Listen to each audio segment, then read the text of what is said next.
Oh,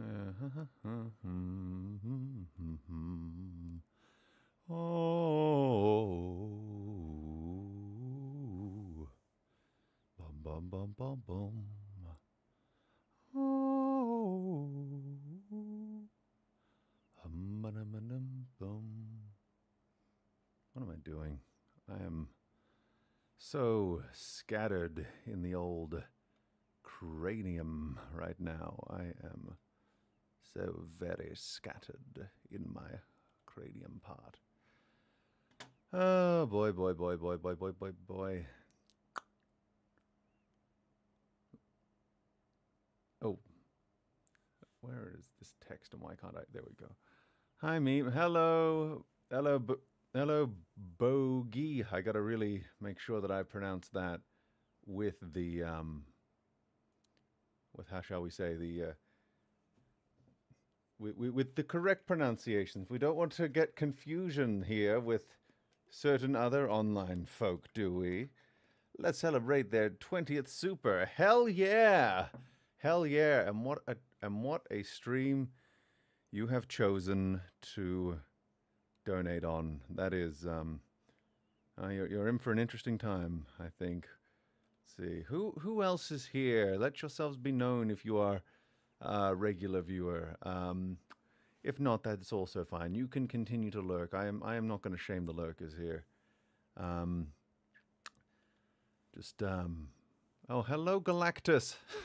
Didn't know I had the Eater of the Cosmos in my audience, but I'm not complaining. Hello Snakes, love you too. Oh, hoy maloy. Hello Kiba. Hello, hello, hello. How do you do? I've gotten a new XLR cable for my microphone. I hope I'm like 2% clearer now than I was when I was using that cheaper XLR cable. Maybe it will make no difference at all, but at least I can eliminate that as a reason that, things are not clear or something. I don't know. Off sounding good, sick but good. Yes, yes, yes, yes. Yeah, I'm sick as well. Yeah. Yeah, yeah, yeah. I wish it was just a cold, though. I wish it was just a cold. That bin keeps opening. I'm going to smash it with a hammer.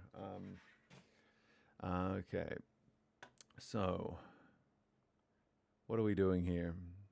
Why are we? Where have I been? Where have I been? I think maybe that's the that's the question to ask here. Where the hell has your good old pal meme been?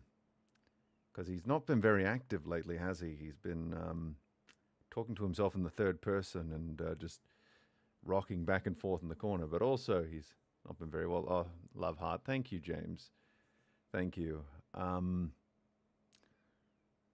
It's hard to know where to begin, really. Like you see on screen, I've drawn up like a mind map of everything. I got to go meme, but it's great to hear your voice. No worries, Moose. No worries at all. I wanted to start this stream a little bit earlier, but I just, I was half and half on whether or not I would do it today. I really was. It's not been a good time. Not been a good time. And, communication's important. And I feel like I'm going to feel a lot better if I'm able to just kind of communicate what's going on in like a single place that I can then send out to people who have been trying to get into contact with me. Because I haven't been on Discord for like 6 months. And it's not really been because I've been avoiding anyone in particular. It's literally just what my social media right now is. I go to Twitter to see if anyone's let me any DMs there, and see if and occasionally tweet something. But because that's just the lowest stress kind of engagement I can foster at the moment. Let's see. Oh, Wickerman, thank you for that. Meme is sick. What is happening now? Bad things, bad things. I'm not dying. I'm not dying. This is more like I am very much alive, but I'm not very much living either. This is very much what's happening right now. Very much what's happening, and I don't know. I'm a bit anxious, to be honest, doing this stream because there's a large part of me that's just kind of like, if you die, I'll kill me. Well, that'll keep me going for a little bit longer than snakes because we don't want you to kill me. Wait, what did I just say? Um, oh God. So there's like a large part of me that just wants to knuckle down and just keep on keeping on. But I really need to like talk about what's going on so that everyone knows, so that we can move forward and figure out what to do next. Because I'm not opposed to talking about my personal life on these streams. Of course, I'm not opposed to talking about it in general. I'm not a super private person like by nature. I just know that there's a certain level of parasociality that I need to avoid engendering because I have a duty of care as a content creator. Um, and sometimes and I can also be a chronic overthinker as well, so it can be complicated on that front. But yeah, we have gone over a line. Um, I have been having some pretty intense chronic health problems, and I've also, as last week revealed, because I meant to stream this last week, but it was kind of postponed when I had I'm not going to sugarcoat it, an extreme and severe mental breakdown or nervous breakdown. It seems those terms are used pretty interchangeably, but it was, yeah, just something happened and my nervous system just reached a point where it could no longer um, operate under the level of stress that it was operating under. So I had a complete and total decohesion of my mental faculties. I was crying I was crying, and when I wasn't crying, I was screaming, and when I wasn't screaming, I was punching things. And I'm not a violent person by nature, but it just got to the point where we had just reached such a point of overstimulation and just overwhelm that it was actually just manifesting as huge wads of pain in my nervous system. And the only way to get it out was to scream or to punch something. And so I've got some bruised knuckles from the experience. And I think the inside of my car needs to take out a protective order against me. But, I'm safe for the moment. I shouldn't say for the moment because I'm not in like immediate danger or anything. It's just we're at a point where I'm struggling. I really am.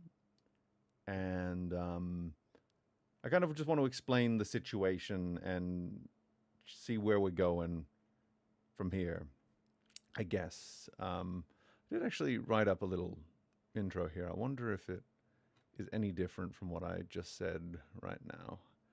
I think I wrote, I suppose the best way to start would be to explain why I haven't been replying nor replying to messages since all this went down. Yeah, so that's the big one for me, is that I'm normally really good with communication. I'm normally pretty snappy with replies. I'm normally like I'm a pretty social person.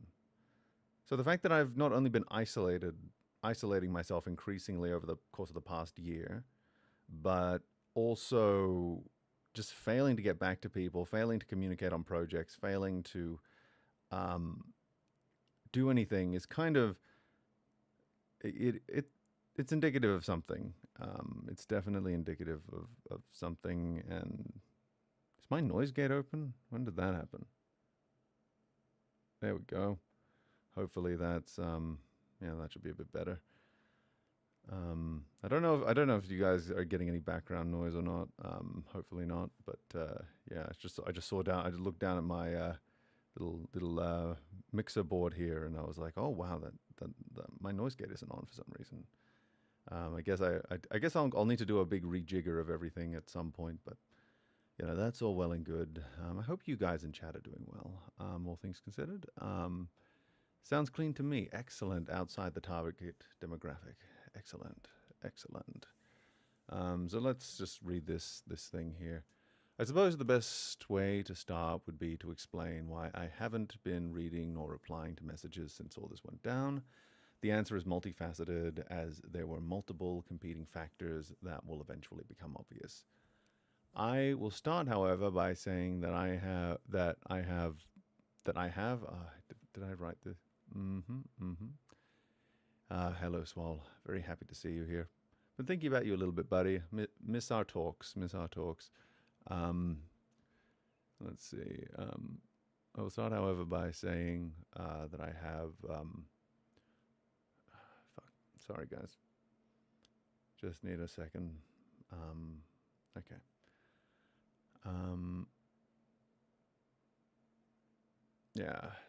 Yeah.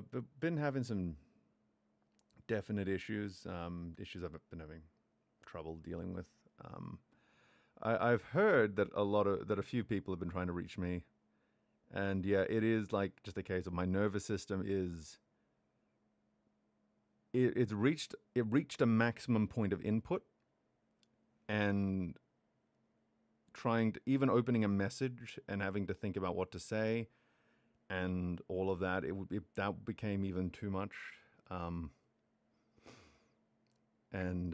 just trying to explain what's happening and how it all is going down. And I'll try to do it without crying, because I've been doing a lot of that lately. And look, as much as I love the memes, last thing I need is that becoming a viral clip. But anyway, I will start, however, by saying that one of the symptoms I've been struggling with has been language difficulties. Difficulties reading, difficulty speaking, difficulty typing up coherent text. So when I have spikes in lucidity, I've used them to send out mass messages, which is to say I've gone onto Twitter and kind of given updates there. So everyone is informed at once. And this live stream is part of that strategy, as I want something I can quickly copy and paste to people as I slowly reach out to folks again. This sort of all started back when I gradually stopped streaming last year to focus on the project. I was finding myself less and less able to do both at the same time, and wanted to just get the EFAP project out of the way. As the year went on, however, I was still finding my capacity to work on it fluctuating, and for reasons I could not fully pinpoint. And eventually, around October to November, I had not only lost my cognitive capacity to edit, but found even the most basic tasks exceptionally difficult, and more than that, painful. It didn't happen all at once.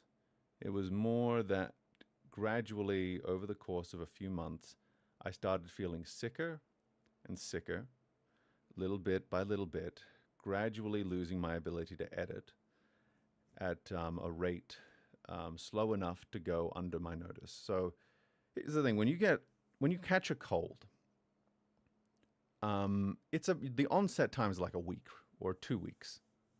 So it becomes pretty obvious that before and after, like, I'm well one day, oh, I'm not so well now, oh, I'm dying, oh, I'm feeling a bit better, I'm back.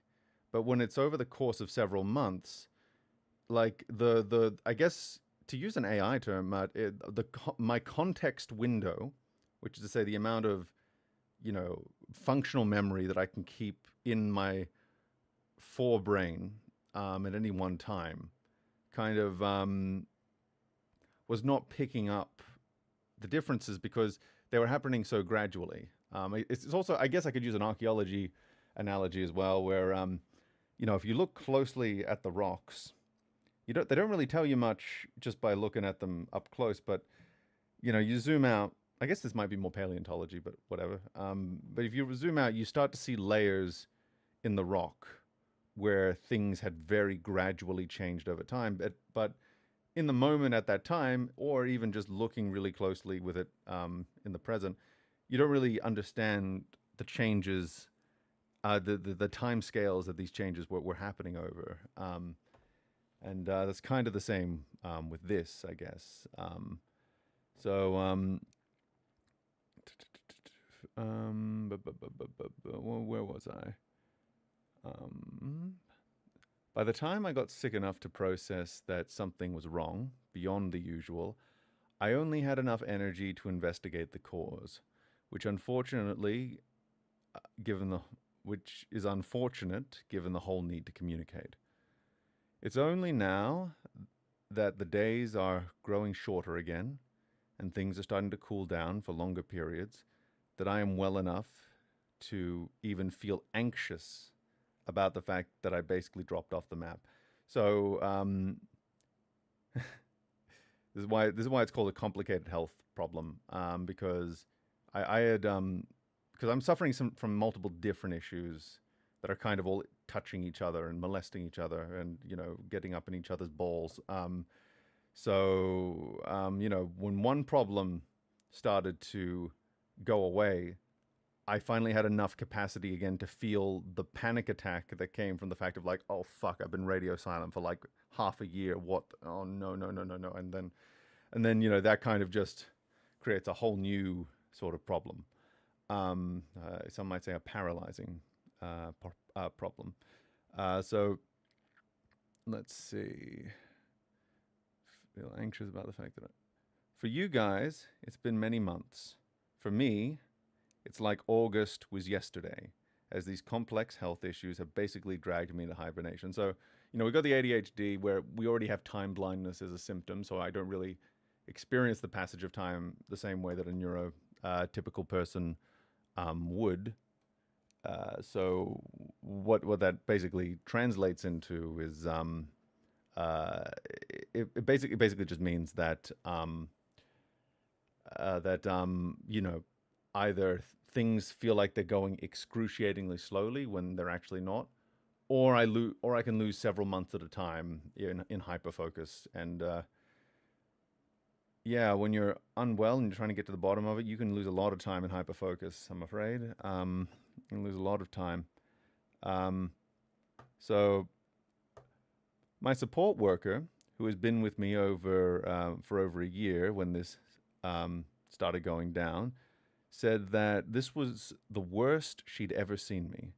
It had gotten so bad that even when I was out of bed, my very ability to speak the English language was totally compromised. It was like my mouth, my brain, and even my eyes to read were completely out of sync. Unable to, ironically, talk to each other to facilitate speech or other forms of communication. So I have been experiencing a very troubling issue where my ability to speak, where it's like my brain and my mouth are just not on the same circuit. So it's like trying to speak has been a challenge some days, and trying to figure out. And the big issue is a lot of this stuff kind of overlaps with just general exhaustion or general like fatigue and stuff, and trying to tell like what is actually pathology and what is like actually something that should not be going on can be tough, especially because I think some of this stuff might have just been lifelong, but not as severe up until this point. So it's kind of just gradually snuck in. I don't mean to be harsh, but did you have a stroke? No, but I do have something that people often confuse for a stroke. So you're not too far off the money.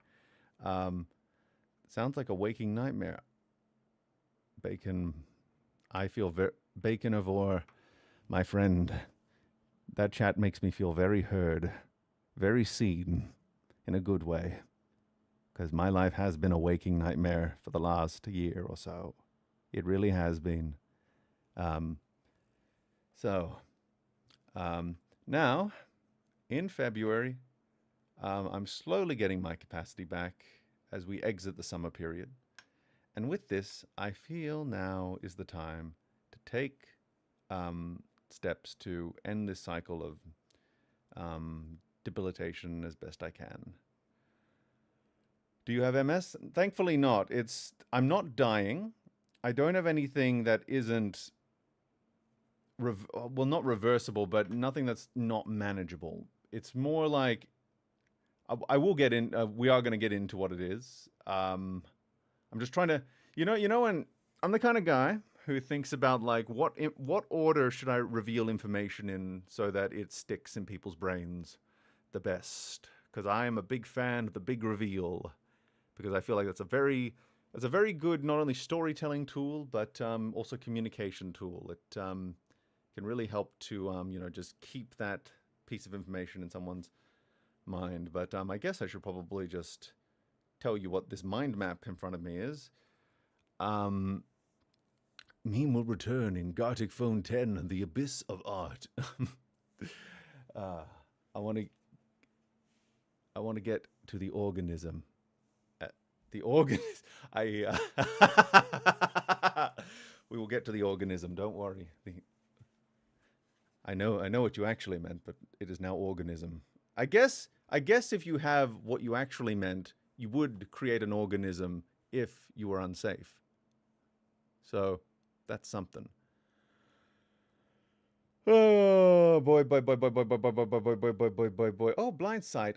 Yeah, you're the you did the compilation that I've rewatched a few times of the meme blender stuff. That is good stuff. That's good stuff. I'm always unsafe, baby. I just run away. The chart scares me. So taking a poll chat, does this chart look utterly overwhelming to look at, even from a distance? I just want to I want to get a feel. I want to take the temperature in the room. I want to take the temperature. Good to hear you laugh. Oh, thank you. Thank you. I have a few laughs. I've had a few laughs scattered in there. I'm autistic, so no. You should tell my therapist that. I guess so, but the distance isn't helping. Okay, so let's... shit, I should have... Oh, my dudes and dudes alike. I've been off with the fairies too long. I've forgotten to set up chat on an external thing. Let me just do that right now. Off with the fairies. That's a good term. That's a very good term. And oh my lord, there's 53 people watching this. That is quite high for me recently. Try not to get too self-conscious, but like, Jesus. Not that I mind. I chose this time slot because I knew more people would be online. But yeah, it's just seeing that number right there. It's okay. Take your time. Oh, thank you, Swall. Thank you. I put way too much pressure on myself. So.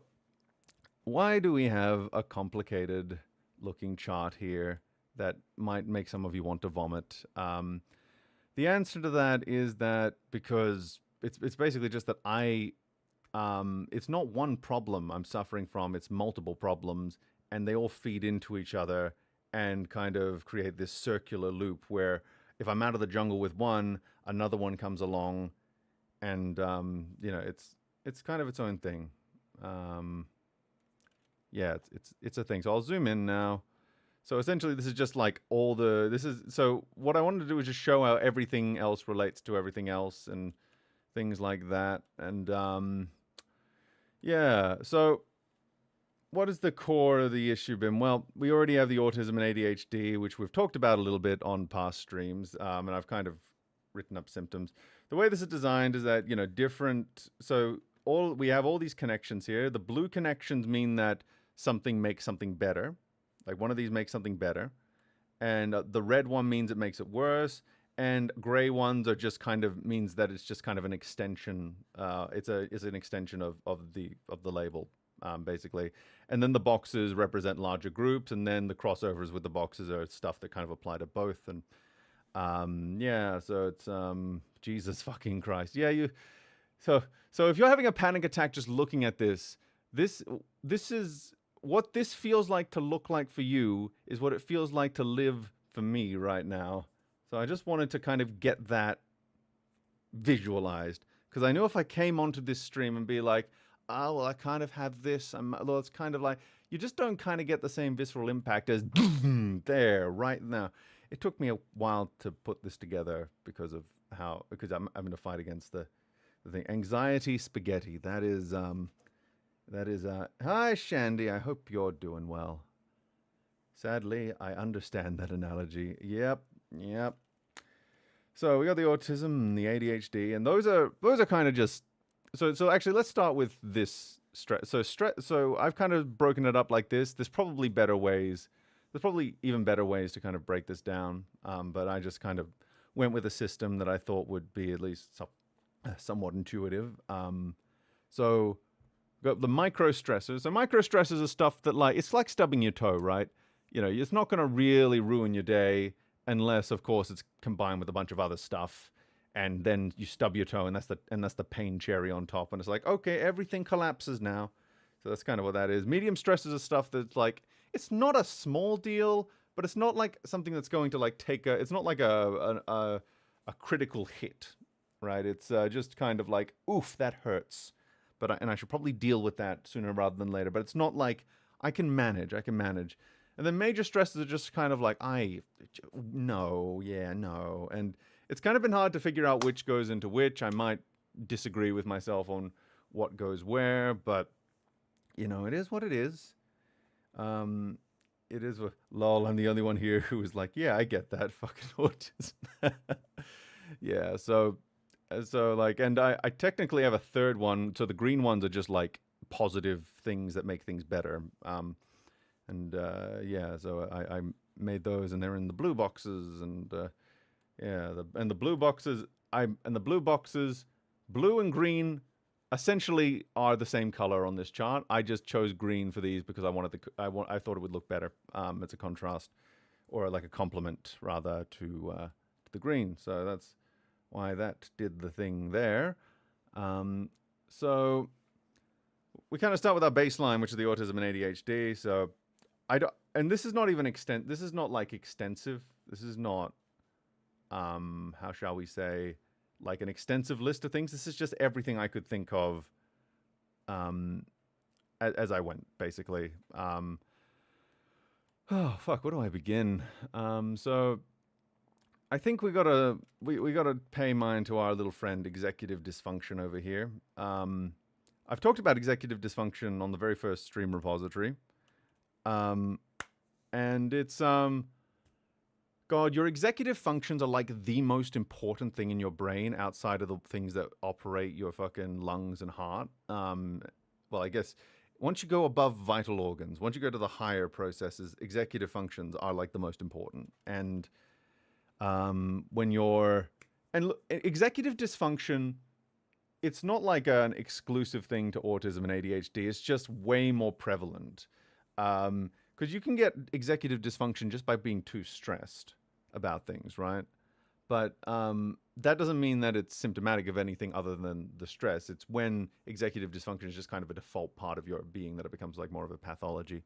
So what is executive functioning and executive dysfunctioning? You know, I think it's easier to just it's kind of like there's the little executive in your brain that gets everything to run properly, and when it's not working, it's kind of like having a bad boss who doesn't know how to organize things. So, you know, so we got like impaired organizational skills, attention dysregulation, extreme difficulty with mundane tasks, impaired ability to multitask, time blindness, which we talked about a little bit before, impaired task switching, impaired working memory, impaired prioritization ability, analysis paralysis. Like it links into all sorts of different things.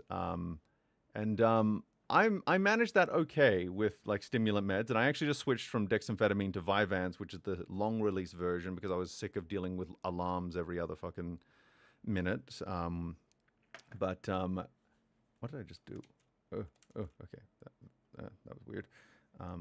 But yeah, only problem is stimulants give you good old suppressed appetite, so you got to keep on top of that.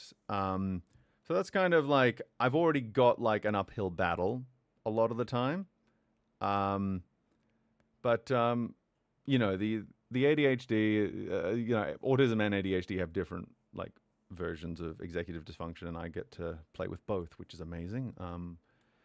And of course, executive dysfunction is directly like you'll notice there are lines going into it, and that's because on top of it just kind of being a default thing, it can be made worse under circumstances. Could you offer a full explanation as to what happened to the rest of the DCEU arc? I was looking forward to the rest. Was it certain? Oh, I see. No, that one was just file corruptions and you know, just general like well, I guess it's kind of tied to this where my ability to work on it was kind of degrading, it just resulted in some unfortunate file mishaps that made it unsalvageable. Yeah, I'll explain it. Lots of patients at the clinic I work with like Vyvanse a lot. Yeah, I'm finding it to be a much smoother experience where like it's not like these huge spikes, but more like it's just like a slow, like, yeah, man, we've got this. So that's I found out I had ADHD when I tried to get high off Adderall and when I was 13, and I made the kid give me my money back. it, oh god. Um, do, do, do, do. I guess you explained it. Ah, yes. Okay. We're on the same page. Good. So that's kind of the beginning part here. This is overwhelming even for me to look at, to be honest. I'm going to try my best here. So, as we, mouth noises, I got my. Here's the reason I didn't start speaking immediately, because I was in the other room getting one bottle of water, but also a bottle of electrolyte solution, because I find that helps my issues. And I haven't been drinking either of them because I'm a dum-dum. So we have dry mouth things going. And wait a minute, I've got like things for dry mouth in my backpack. Why am I enduring this? Why is it so hot in here? God damn it. So we've got the executive dysfunction, and so that kind of so what does that do? We kind of went over it a little bit, but like impaired working memory means that I actually have a really fucking good long-term memory once it's finally committed, but trying to actually commit things to memory by choice, very difficult. It's been a great. It's why I'm looking at like getting those. I don't know if you've seen those teleprompter glasses that they're starting to sell now, where they've got that whether they're that where it's a monocolored thing and it's made only for text, but you can use it as a teleprompter thing directly in front of your eye. I'm curious to try that, like for auditions and stuff, just to because memorizing monologues and stuff is it's a whole thing. We got impaired task switching. So let's define task switching. So task switching is well, it's kind of what it says on the tin. It's just you're doing one thing, and then you go like, actually, I've got to do this other thing instead of this thing. And so when my executive dysfunctions are really not working, it's kind of like you have a gear stick, and it's stuck on one gear, and it cannot change from that gear, and you got to really yank it, and the amount of energy it takes to yank it might actually just wipe you out under certain circumstances. Impaired ability to prioritize. So basically, the only way I can describe this one is like there's the priorities in my heart, and then there's the priorities my brain has in the moment. So like my friends, my family, the happiness of everyone around me, those are like the top priorities. And like my ability to take care of myself and all of that. But I can often put those by the wayside because I get so hyperfixated on other things, and it's hard for me to break free of those, which I guess kind of comes down to attention dysregulation, which is what you kind of imagine when you think ADHD. And it, I divide it into scatter focus and hyper focus. So scatter focus is like everything is a shiny, everything is a new thing that you want to play with. Hyper focus is my entire life is this one thing, and nothing else exists except for this thing, and that is what I will focus on. And it all comes down to like dopamine dysregulation, really. Like the brain just isn't, there's not enough dopamine in the brain. And, the dopamine in the brain, we call it the reward, neurotransmitter, but really what it is, it is kind of like that. But in reality, it's kind of more like the oil that keeps the brain running properly. And when you don't have enough of it in there, it starts to go, oh, no. And things just go all sorts of tits up. So one of the main things that dopamine helps us with in our day-to-day life is mundane tasks, doing chores, taking care of like things in your day to day, because you get like little micro hits of dopamine along the way, and that just kind of gets you through to the big dopamine hit when you finally finished everything. But with my brain, um, it's like more a case of like my brain, even when I get those micro hits, because my brain is already below, because the threshold, I don't know if it's better to visualize the threshold as higher or lower, but basically it can't reach the required stimulation threshold just by smaller tasks. And if I do manage to finish the big task, it might be enough to bring me up to normal, which is why people with ADHD tend to seek like um, rewarding, hyper rewarding stimuli and a hyper rewarding thing, and tend to be very like, and tend to just seek out risky, dangerous, and experimental, and don't tend to stay in one place too long, and often can actually have quite fraught personal lives. I mean, I don't know if you guys are keeping up with the Destiny drama, but that's, as soon as I saw that, I was like, this is like, because he was like diagnosed with ADHD and he's on Vyvanse now, and I saw all of that shit going down. And I was like, this is like so typical for like an ADHDer in his position. It was like he was like going after the most hyper. He had no impulse control. He was going after the most hyper rewarding thing possible. And he didn't consider in the moment, oh, maybe I shouldn't be sending these nudes around, because I'm just trying to find the dopamine to fucking get my brain to work properly. And that was just kind of like, wow. That was just that's the only commentary I'm going to give on that, because that's all still in litigation. But fucked up. But something I was able to kind of look at with like I understand this even if I condemn it, sort of thing. But we're not here to talk about that Destiny situation. No, we're not. We're going to instead talk about this. I just wanted to use that as an example of like how the dopamine.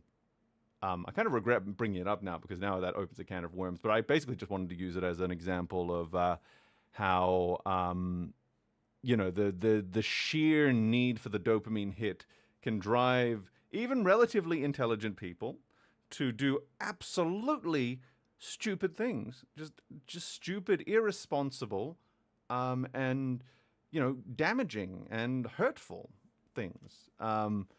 And it controls your life in many ways. So that's why stimulant medication is really good, because it will raise the ceiling for the amount of dopamine in your brain. Not without side effects, but it will do it, and you can live a more functional life, which is good. Yeah. Like obviously it's not perfect, as I'm discovering, because it does have its limits. But in terms of just managing things, it's great. And so that, of course, comes to the chores and it means. And here's the thing: let's talk about the habit circuitry of the brain. The habit circuitry. So ADHD brains, thankfully, can form habits. The habit circuitry is completely operational. Problem with forming a habit, though, is you have to like manually do something quite a few times before it just becomes like second nature. And ADHD people have a lot of trouble doing the same thing over and over again. And once you've formed a habit, that's, it actually becomes really easy to do it, because your brain is now, because the habit circuitry is now overridden the need for the dopamine hit to get through it, because it's rewarding to do something that you're doing every day for the sake of flow. But if you break the habit, you basically start from ground zero, and it can become quite hard to rebuild it. Especially if other things keep interrupting the building of that habit. So I wanted to. So this is just kind of a recap of some stuff we've already gone over on other streams, because we've got a lot of other things that I've discovered about myself in the meantime, and I just wanted to kind of set our baseline for this stuff. So it's because the executive dysfunction thing. It's pretty nuclear in terms of like its ability to make you function, but once you have stimulant meds in there, if there weren't other factors making it work, this would be down to a yellow at best.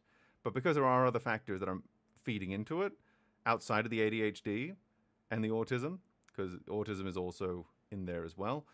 It just occurs to me that this section here is almost like the ADHD section, and then because the autism tracks into other areas, it just kind of, yeah, weird. And ooh, I swear to God, I tried to clean this part up, but just the problem is when you're making connections on a mind map and you have so many connections, eventually something's got to give. Um, so I made sure there were at least a minimum number of things in that area so that it would be a little bit more manageable. So that's kind of the ADHD side of things. But autism is its own challenge. It is its own challenge. Everyone knows about the social side of autism.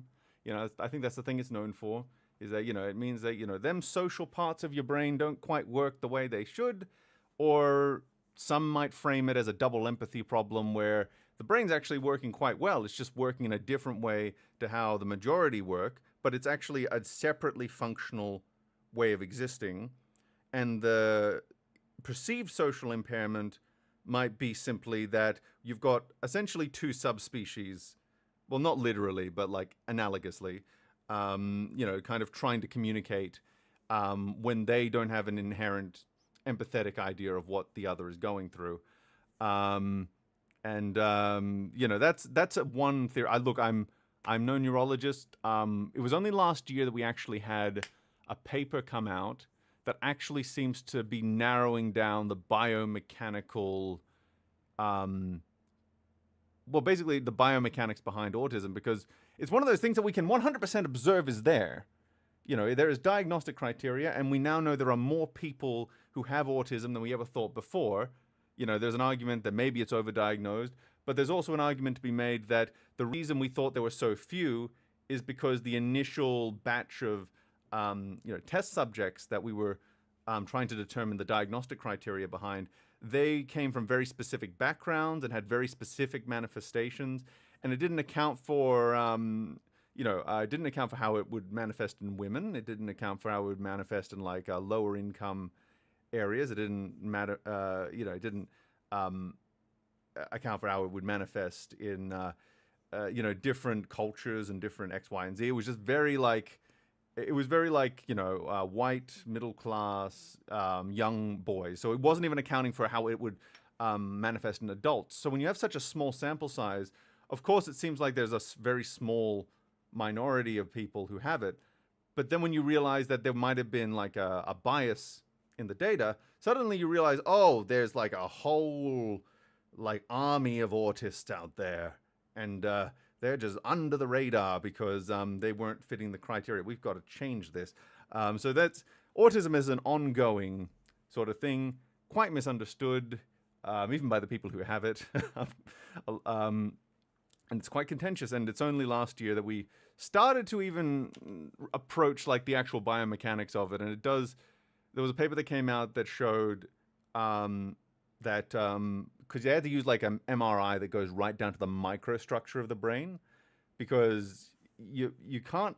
There was some data to suggest that maybe you could tell an autistic brain on an MRI on a macro scale, but then other evidence came out to suggest actually if you account for individual variation, it doesn't actually seem to correlate that heavily. But we found something that was stronger, which was that it seems that the microstructures of the brain itself might just be a little bit different. There's a higher amount of brain water, and there's a lower conduction of brain electricity, possibly due to the shape of the individual axons and things of that nature in the brain. It's a very emerging area of. I'm not going to say an emerging area of research, but a very emerging sort of theory, I guess, hypothesis, or like an emerging source of evidence. I got on a big tangent just there because I like talking about things, but the shroud of the ADHD, the shroud of the ADHD. It would be theory, yeah. Thank you, Swall. I get those confused sometimes because I know that theory is like the highest thing, and I try not to use that too much when hypothesis is often something that. But yeah, you man of science probably know what I mean. So anyway, so autism. So with autism, we got something. So we had the.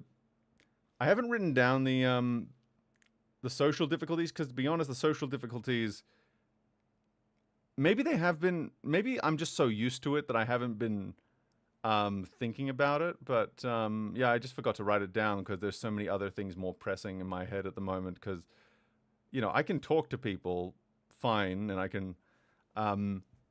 The thing about it is, I don't like. It's confused. Something that's confusing about talking about this stuff is trying to tell the difference between a symptom and learned helplessness, where like it becomes this question of you know is it actually is this actually symptomatic, or or are the symptoms still there, but they're being made worse by the narratives around them, and how you're taught that you can't do as much because they thought I'm pretty sure as a kid they thought that I was gonna never gonna be able to get a girlfriend or make a bunch of friends and um, go that far in the world. But I'm pretty sure I proved them pretty wrong on that sense. And I think the core for me is that I never stopped believing in my ability to learn social cues, to put them into my brain and to be able to recognize them and things like that. I wasn't born with that ability like everyone else, but I was able to put the work in to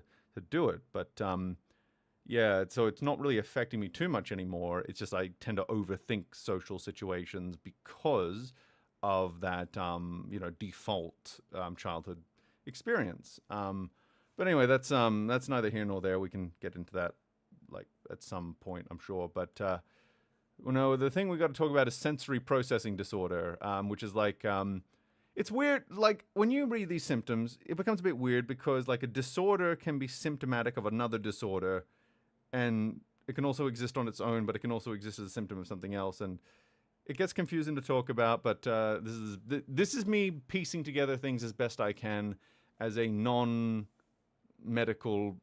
science researcher person. So I'm sure Swall will correct any mispronouncers and things of that nature. But anyway, what was I saying? What year is it? Sensory processing disorder. So basically, my senses are kind of dialed up to 11 most of the time. So I just have I have a heightened sense of so lights can often look too bright, sounds are often too loud. I get really gross feeling when I touch things like certain kinds of wools and things like that, and it's different textures in my mouth hole and stuff, except for pussy, of course.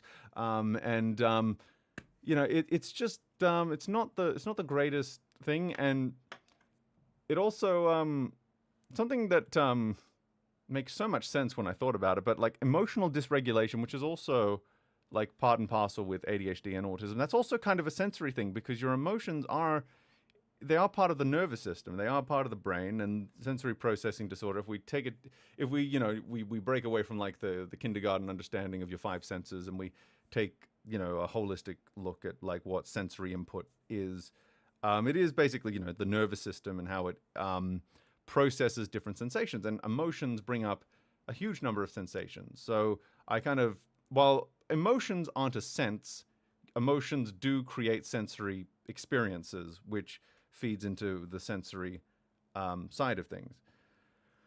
So there's also other things, like I have impaired interoception, which pairs so super well with the suppressed appetite up in the other place, because the compromised because interoception is basically like it is your ability to know: are you hungry? Are you thirsty? Do you need to do a pee pee? Do you need to take a shit? Are you horny? It is all of these internal sort of processes, and mine is ultra impaired. I don't always know when I'm thirsty. I don't always know when I'm hungry. When it gets really extreme, I definitely know, but it can lead to problems, and it's not unmanageable. It's just, again, it is something that is in there. Okay, so I have it right here: compromised ability to tell if you're hungry or thirsty. And I've also got food sensitivities on top of that. They're a lot better than they used to be. When I was a kid, I would eat like 5 things, and none of them were fruits or vegetables. My parents would often have to sneak them into different bits of food and hope that I wouldn't notice. I can't remember if I ever noticed or not, but all I know is, I grew up okay, so my bone density is fine. So maybe I can. You know what? You know what I think happened that allowed me to successfully go through puberty. Mostly, you know what I mostly ate during puberty? Microwave lasagnas, which isn't fantastic by any stretch, but it does have a little bit of protein, does have some carbo, does have a little bit of veggie in it, but in very, very diced up. There's your fats and the cheese and all of that. So, like, it wasn't a great diet. It wasn't even a good diet, but it was one that got me through, just like Jesus would have wanted. That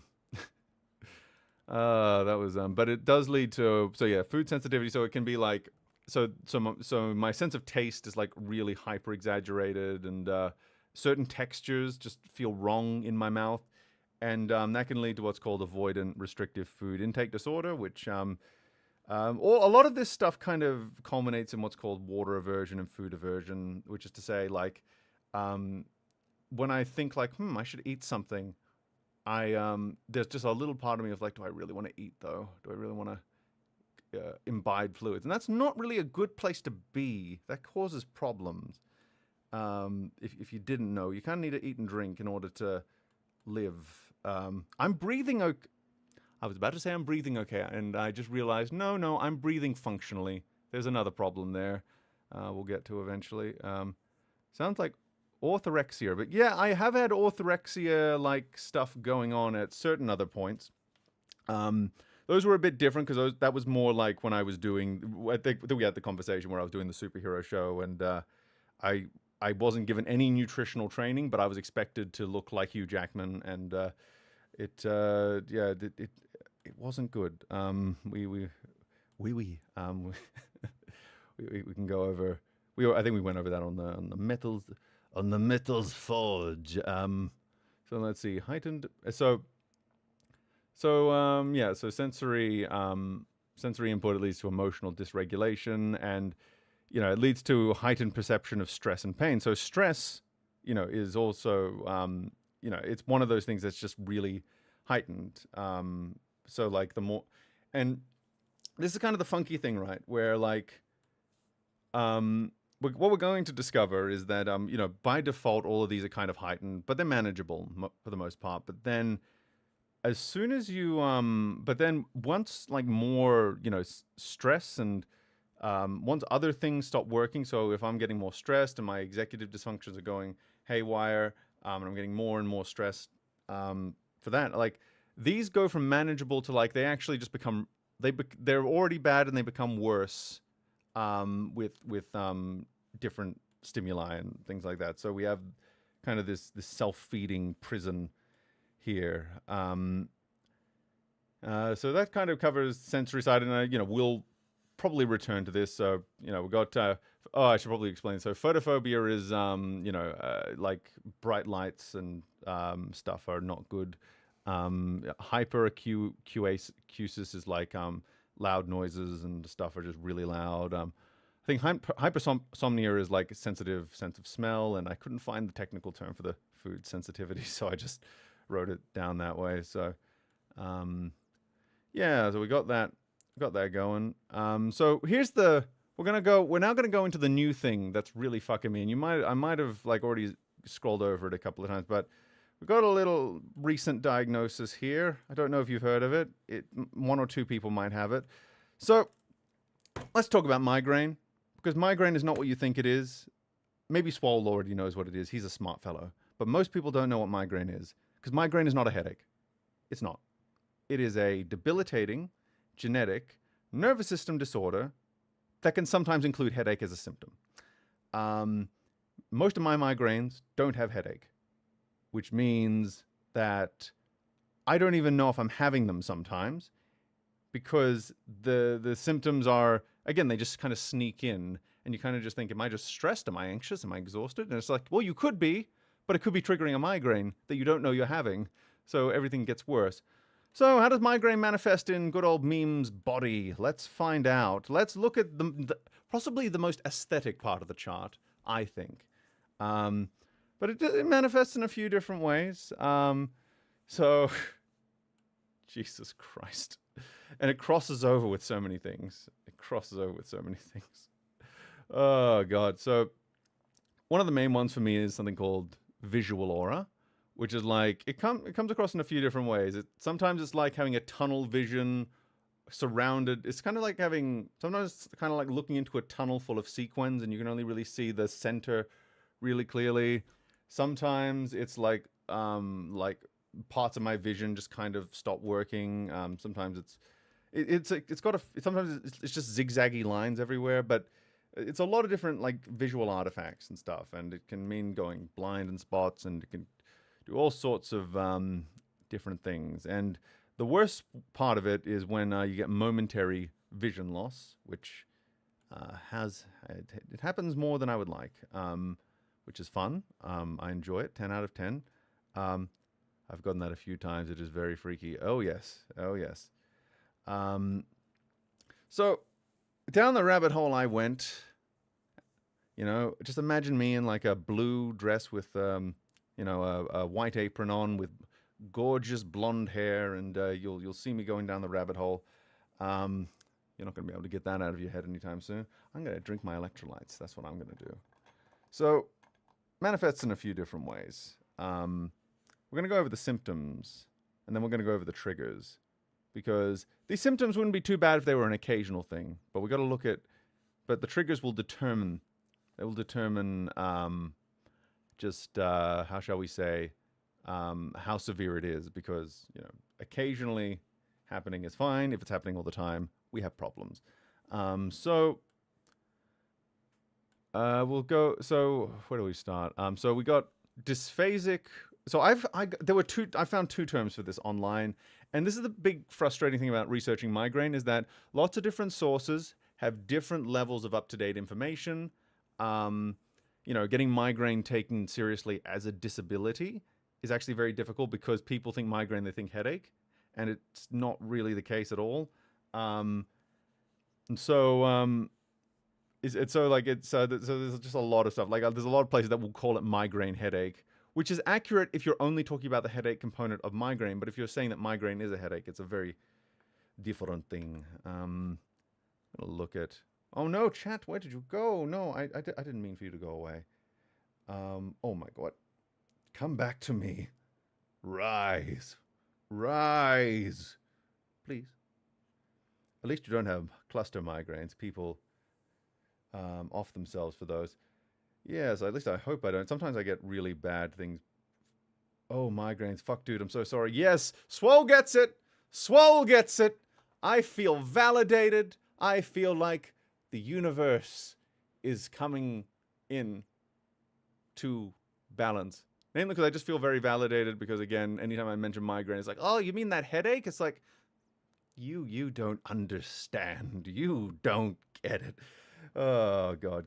Yeah, headaches are just a very common symptom, and most of mine are called silent migraines, which are migraine without headache, which are, like, in some ways less debilitating, in some ways scarier, because you don't always know when you're getting them until it's too late. You take anything for them? Don't you worry. I'll get to that, my friend. Migraine treatment, it's actually coming leaps and bounds. Thank God. It's just we're in the early stage of leaps and bounds, which means lots of promise, lots of things that are coming that are proving to be really effective. But there's even better things that are probably right around the corner that we don't have right now. And when they do come, they're going to need to get all sorts of approvals and stuff before they go onto the main market. And most of the funding is for breakthroughs and not actually for distribution. There we go. We got the problems with getting breakthrough things onto market covered. Hello, Meme. Welcome back. Thank you, Sir Cunningham. Makes sense for people not to get it when that's when it's being taught. It is what it is. Well, yeah, it does make sense, of course. It's just frustrating when you have it. But that's why I'm going to educate you guys today, because I like you guys a lot, and I also want you guys to understand I have been in near constant pain, and how it's been working. So this one is fun. The dysphasic and brainstem aura, whatever it's called. it has a lot of different things. So confusion. So what does that mean? What does it mean? It means that sometimes when it starts, I kind of just don't know. It's not that I like get amnesia. It's more just like instead of my reality being like a smooth series of things where I can connect to the past and the future and the present and all of that. It's more like I walk. It's okay. Have you know when you walk into a room and you forget why you're there? Well, imagine being in the room and then forgetting why you're there, and then forgetting why you're there again, and then you turn your head and then you forget why you're there again. That's kind of that, and it's also I don't know if I should have put confusion and disorientation as the same thing. All I know is that no wait, disorient. Is that under dizziness or did I? No, it's kind of like, yeah, I guess it's kind of it's combinate. It's like a feeling of, this is a more abstract feeling, concrete feeling, where the disorientation is just kind of like, I don't know which way is up in my life. This is more like, I don't know which way is up in the room. So I don't know which way is up in my life. I don't know which way is up in the room. That's about as good as I can get it. To be fair, explaining migraine isn't easy. Oh, Swole, don't I know it? Don't I know it? Don't I know it? Even explaining it to a doctor is not easy. But yeah, so we got dysphasic brainstem aura. So we got those things. So that can be that can throw you off your entire day right there. It's just, I don't know where I am, or I don't know which way. I'm confused about the direction of my day. I'm confused about the direction of the room. And a few weeks ago, the vertigo side of it got so bad, I was floor ridden, which means I lied down in bed and I was still dizzy. So I had to drop down to the floor. And then when I had solid ground under me, I was just like, I'm here for the rest of the day now. Yes, that is how we do it. This is how we do it. This can also, and of course, something that can leave you floor ridden can also leave you bed ridden. Shouldn't this be red? I feel like this should be red. No, not label. Follow. No. There we go. Yes. So, fun in the sun. It's cold outside. There's no kind of atmosphere. I'm all alone, more or less. Let me fly far away from here. Far in the sun. Anyway, so we've got tingling of the limbs, something I've been able to overcome a little bit, not because it's not relevant, but just because I've been working on physicality and just making sure certain muscles don't go to sleep, and because it's like anything, like the worse your proprioceptive stuff is, the worse stuff like this will get, or at least in my experience. I don't know if that's scientific or not. I'm speaking from a moment in time. Why is it so hot in here? 1 second, guys. I'm going to make sure the aircon is actually on.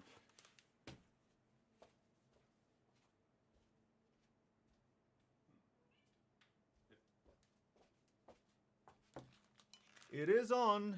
I don't know what's going on. It's just not traveling to this room. Well, we'll get into that, though. We'll get into what the fuck is going on with this. I might have to do some... Oh, by the way, guys, get excited. I might have to do some drawing later to kind of demonstrate something. Or maybe I'll have to go and take a picture. I don't know. Anyway, we'll try drawing first, I guess.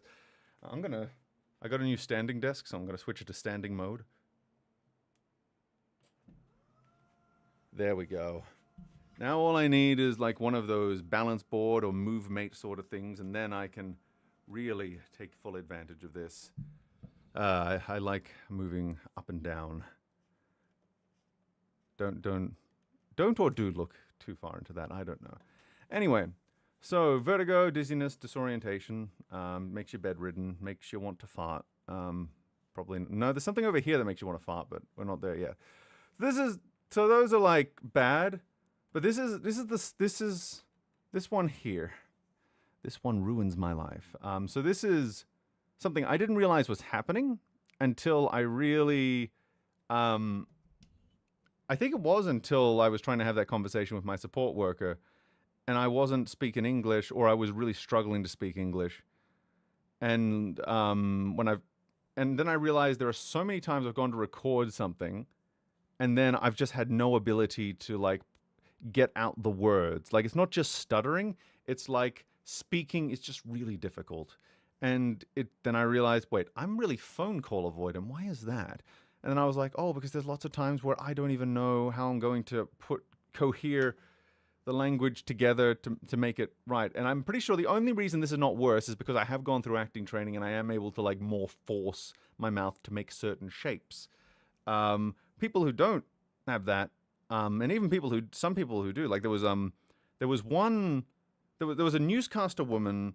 You can find this clip on YouTube, who had like a dysphasic or brainstem aura, and she sounded like she was having a stroke live on the air. It was really quite scary for a lot of people watching because it was like, oh, we're about to watch someone like fucking die.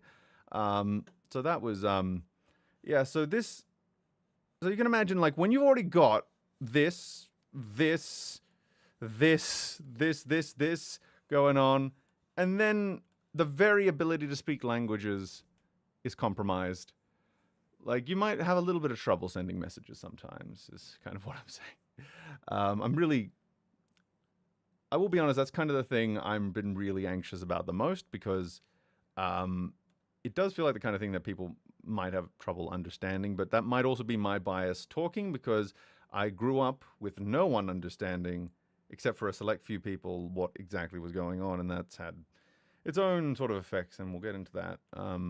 So let's move away from this disgusting thing, this absolutely horrendous thing that sometimes makes me lose my vision along with the visual aura. And then usually while I'm feeling dizzy, and there's usually a little bit of pressure behind the eye when it happens as well. And I used to think, oh, that's just the blood flowing past my eye, blocking my optic nerve. And then I found out later, no, meme, that's not a thing. That's not a thing. You are having something else going on. I thought I had POTS for a little bit. That's what we thought it was. We thought it might be. Some of it lined up with postural orthostatic tachycardia syndrome. And to be honest, I do have a blood pressure monitor now. I did a little experiment, and my blood pressure does go down when I stand up, but not enough to be clinically significant. So there's a little bit of orthostatic hypertension, but it's not like debilitating sort of thing. So it's not like diagnosable. At best, it's preclinical. But we also have, but I guess before we move on to the other stuff, I should mention this, which is, so I get tinnitus and general hearing problems when this starts to go down. So not only do I have like problems like processing audio up here. So this is actually part of hyperacusis, however you pronounce it. It's not just that things are too loud, but I also have trouble processing sound. So someone can say something, and to me it sounds like they mumbled, but really my brain didn't take in the information correctly and just heard, and I have to get them to repeat themselves, and sometimes multiple times. So that gets even worse when you're having a brainstem aura, and you suddenly not only are having problems, but those problems get worse, and you also have a ringing in your ear going, me, something like that. Oh, I can't do it right now. My throat is too dry. I don't have enough cum in there. So that's already pretty bad. And as you can imagine, that causes a lot of fatigue. As well as fatigue just being like a more general symptom. And once, a migraine is over, I guess I'm skipping ahead a bit because I still got all this other stuff. But once it's over, you leave it feeling like you've had a fucking hangover. And look, spoiler alert, I haven't had a drop of alcohol since 2023, I think. I'm often left feeling, what one would call the effects of alcohol after the fun part, without having imbibed that. So that one's fun. So something else I can get is what's called abdominal migraine. Now you know how you see migraine as headache. Well, sometimes headache can be lower and in your belly or in your guts, in your intestinal region, and it can cause problems like severe gastrointestinal distress, like stomach cramps and just feeling like sharp dagger-like pains right in your abdomen. That's a lot of fun. And it can also manifest as like diarrhea. Some people vomit. I haven't vomited yet, but I've had diarrhea from it, I think. It can sometimes be hard to tell where diarrhea comes from, that's kind of more of an assumption, really. Um, and and of course, nausea. Now, nausea is the little devil that whispers, in the sense that you would think it's like relatively minor compared to like literal diarrhea, but here's the thing: when you're nauseous, you don't want to eat, you don't want to drink. So that not only do we have these things feeding into the food aversion, we also have the nausea feeding into the food aversion, which is so much fun. And I love it. And I would recommend everyone try it. So, we got that going on, and it also leads to eventually to an all. Oh wait, did I forget to link this? No, you're meant to also be in here. Here we go. No wait, no. Wait, that doesn't go there. I remember now. We'll get to this.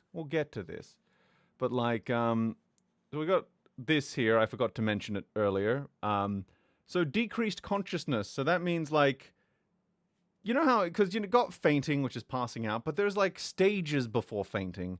And so it can just mean like you're less with it. You're more dissociative. You're more like, you're kind of your brain is kind of, you know how they say, you only use 11% of your brain, but really that fact is bullshit, because if you think you can remove 90% of your brain and still be fine, you probably do only have 11% of your brain. This is kind of like someone removed 90% of your brain, and you're just kind of going,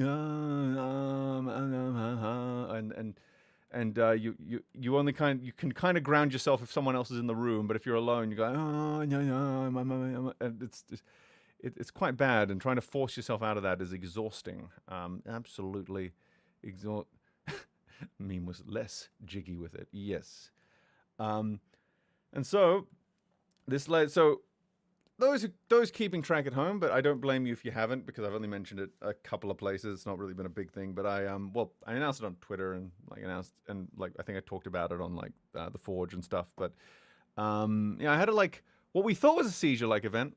Turns out it was probably more like a convulsive fainting spell.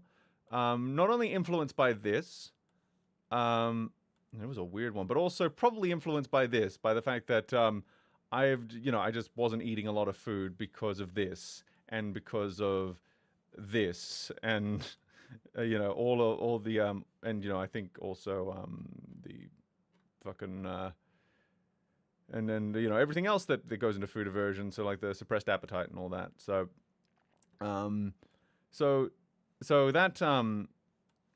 was fun, and it leads, and so we do have life events here on this chart as well, just so we're clear. But we'll get into those as they come up. I want to just get the other stuff. So there's other stuff in here I didn't quite know where to put it in what category. So sometimes I do get the headache. Sometimes I do get a pounding or throbbing head. It can sometimes be like right behind the eyeball. Sometimes it's like just one half of my head. Sometimes it's a tension headache, which I don't know if that's migraine, but it definitely doesn't help migraine. You get like the throbbing headache, and that's kind of like, you kind of like hate it's the kind of thing that makes you hate the beat of your own heart, because every time your heart beats, it's like boom, ow, boom, ow, boom, ow, boom.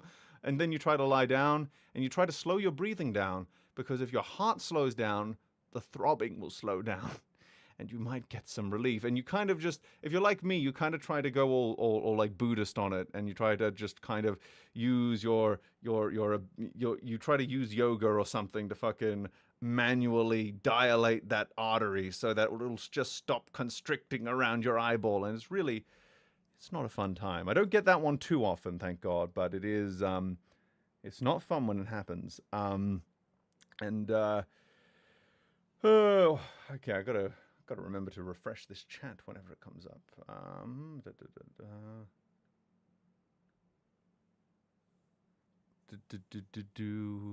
Well, at least this stream is monetized. Just got an ad. Yes, I don't know how high I should put like all those new monetization controls, because I don't know how much that because you want to like you want that balance between like it's not disrupting people's experience too much, but you don't want to like but you need to set it high enough that you're earning a profit and these things to help lay down and breathes. Yeah, that's kind of what works for me. And the thing about a migraine headache, right, is that traditional pain relief for a lot of people doesn't really work that well. In fact, I found that like ibuprofen and stuff, it can help with other symptoms, but it doesn't really help with the headache portion of it a lot of the time. It might make it less severe just because there are less other symptoms going on, but the headache, yeah, it doesn't really help that much. I don't know why that is. Is it because it isn't like I don't know. My more research is needed, or maybe it has been done. I don't know about it. So another thing that I get is like impaired motor coordination.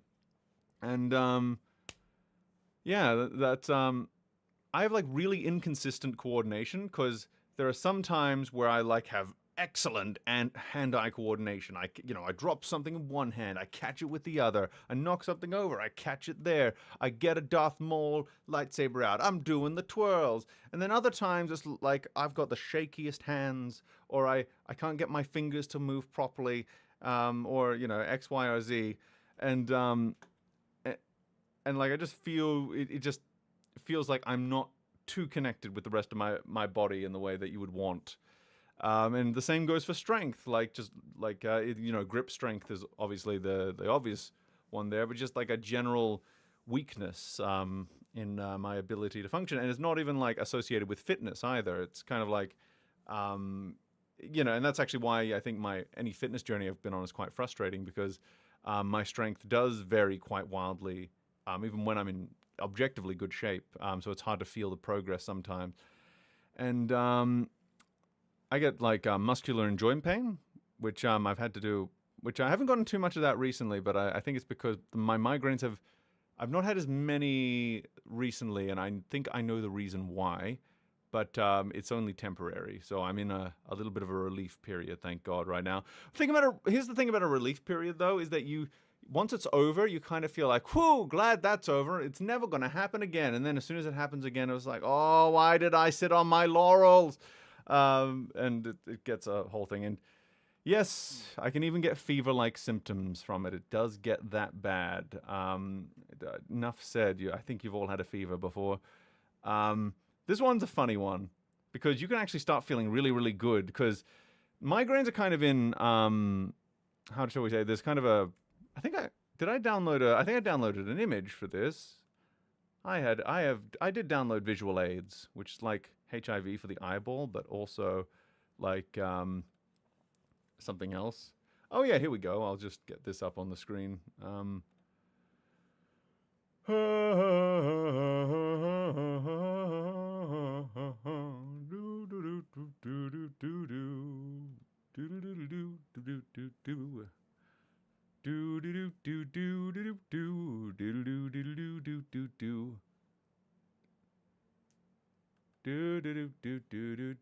Here we go. Okay, so we got this. So we got the phases of migraine. So this is what kind of makes migraine a little bit complicated because it's not an on-off switch. It's more like a cycle. So you start in this stage, and there are some warning signs. You start feeling a little bit achy. You start feeling a little bit pain. You got a stiff neck going on. And you think, oh, I got to do those neck workouts those influencers told me about. Oh, I still feel so stiff. And you start, having trouble speaking, as we talked about, and you might get some brain fog, and, your ability to sleep is not great. And you might get cravings, which I have actually gotten quite a few times before onset. And then the aura starts, and you start getting visuals. You start getting the visuals, you start getting the squiggles in your vision, you start getting the numbness, the weakness, the confusion. There's difficulties with speaking. There's dizziness, vomiting. Well, I don't get the vomiting, but I do get abdominal pain. And you start feeling like not great. You start feeling a little bit, the only way I can describe it, you feel a bit disconnected from reality and your body, and you kind of feel a little bit close to ego death, but not really. I'm sure ego death is something different, but it's the only thing that came to mind in that moment. And then boom, the acute stage. So that's where your headache would come in if you get a headache. But if you don't get the headache, that's where you vomit. And if you don't get the vomit, you apparently get giddy. Do I get giddy during an acute stage? I don't. This is kind of where I need to practice that observation a little bit harder. But I know I get euphoria, so that might, maybe that's the giddiness. I don't know. Insomnia, so you just can't sleep. You'll just not sleep at all. Nasal congestion, you can get mood changes, and this fucking thing right here, we're going to get more into that. The sensitivity to light and sound and smell and all that. We're going to get into that. We're going to get in. And then finally, it ends. You're on the other side of the rainbow, but you've just been through hell. So you're a little bit sleepy. You might want to sleep for like 2 years, maybe a little bit longer. You might feel a sense of relief as well, to be honest. But for me, a lot of the time, it's just kind of like, I need to just not be here at the moment. I just need to not.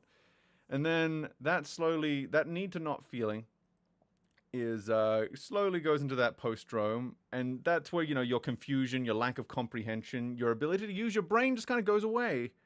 And you could be Albert Einstein, and you're just kind of like E equals donut, I think. And then finally you reach the in-between phase between migraines, and nothing is happening, and you feel like, yeah, I can function like a human being, gonna go dancing. You're finally back. Yeah, hello, skids. Hello. It's quite fascinating that migraines and concussions have very similar symptoms. Yeah, and you might find this interesting as well, because it is. I imagine it must be confusing to diagnose one from the other to a degree, depending on how you're diagnosing, because I think one of the triggers for migraine is just getting hit in the head. Like that can actually induce migraine in some people. So yeah, like there's something interesting going on there for sure.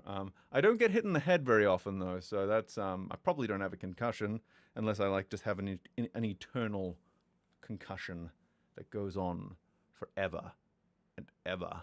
Nothing outlasts the Energizer battery. I'm going to sit down again because, we do it. This is how we do it, man. This is how we do it. Uptown. Hello, Aurora Uplinks. What shall we do? The horrors.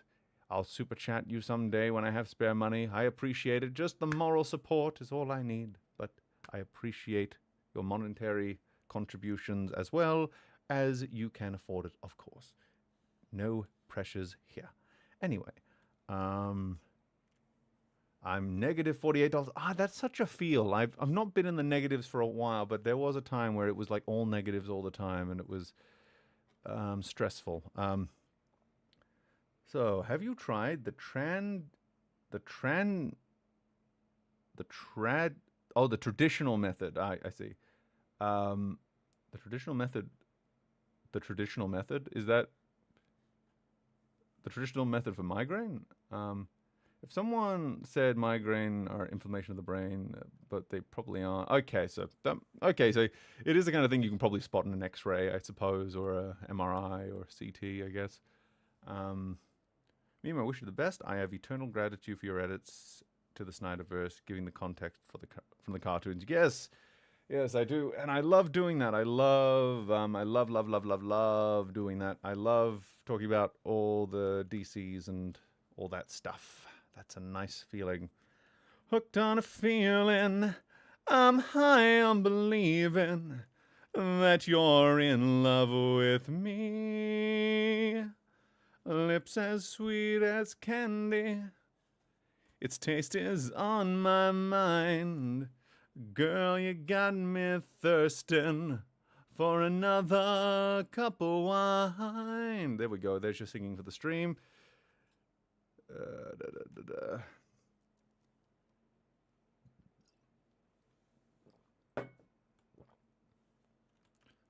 So,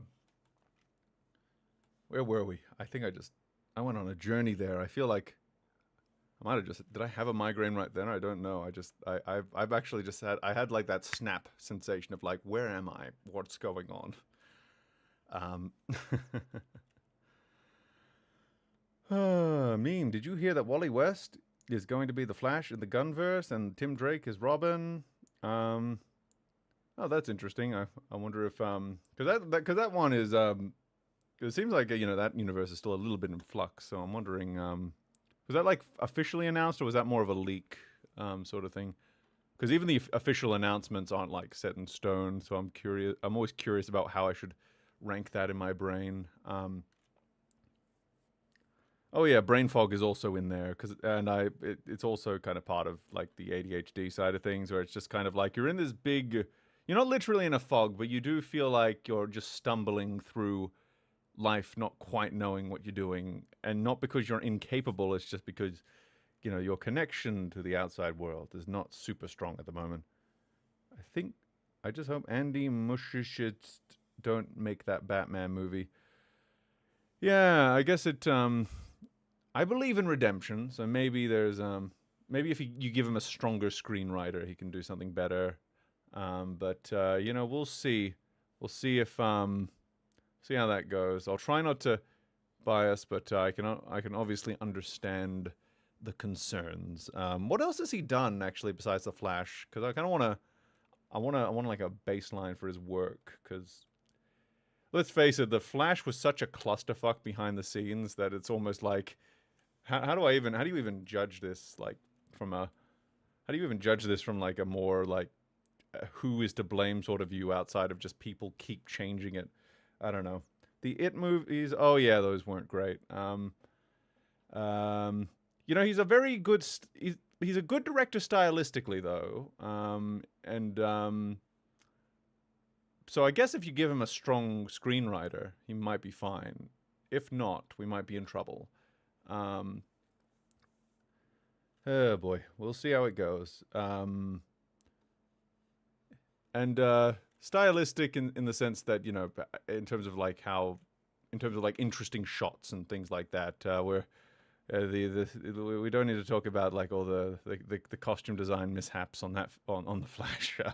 That's a different department. But I suppose that's also under his purview. You're seeing my process of trying to figure out how to judge it in real time right now. It's it's something.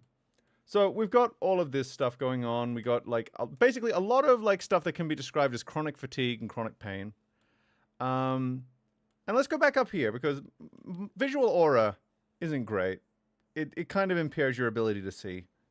But you know what else impairs your ability to see? Dry eye. And I only realized I had dry eye very recently. And it was kind of a revelation in its way because my vision will just sometimes just go blurry. And I didn't know why. And it can be kind of like visual aura stuff, but it can also be just that your eyes are not lubricated enough. So I blink like all the time now, and I probably need to get put on some drugs to deal with this side of it. So that's just one of the things in play. I've also got some astigmatism going on, so God, maybe I should get a visual up for that as well. This is the point where we're looking at like sensory problems, but like the visual side of it. So maybe I should get up. Because there's lots of people in the audience who probably have astigmatism, but a lot of people who don't. Here's a good image. I found a good image. Don't you worry, chat. This is a good image. A good image that I will now save and bring into reality. Whoops, there goes gravity. Let's see. Okay, we're getting through the stream, and I think that's a good thing. I think it's a very good thing that we're getting through this stream.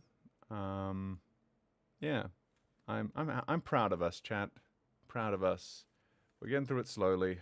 Oh God.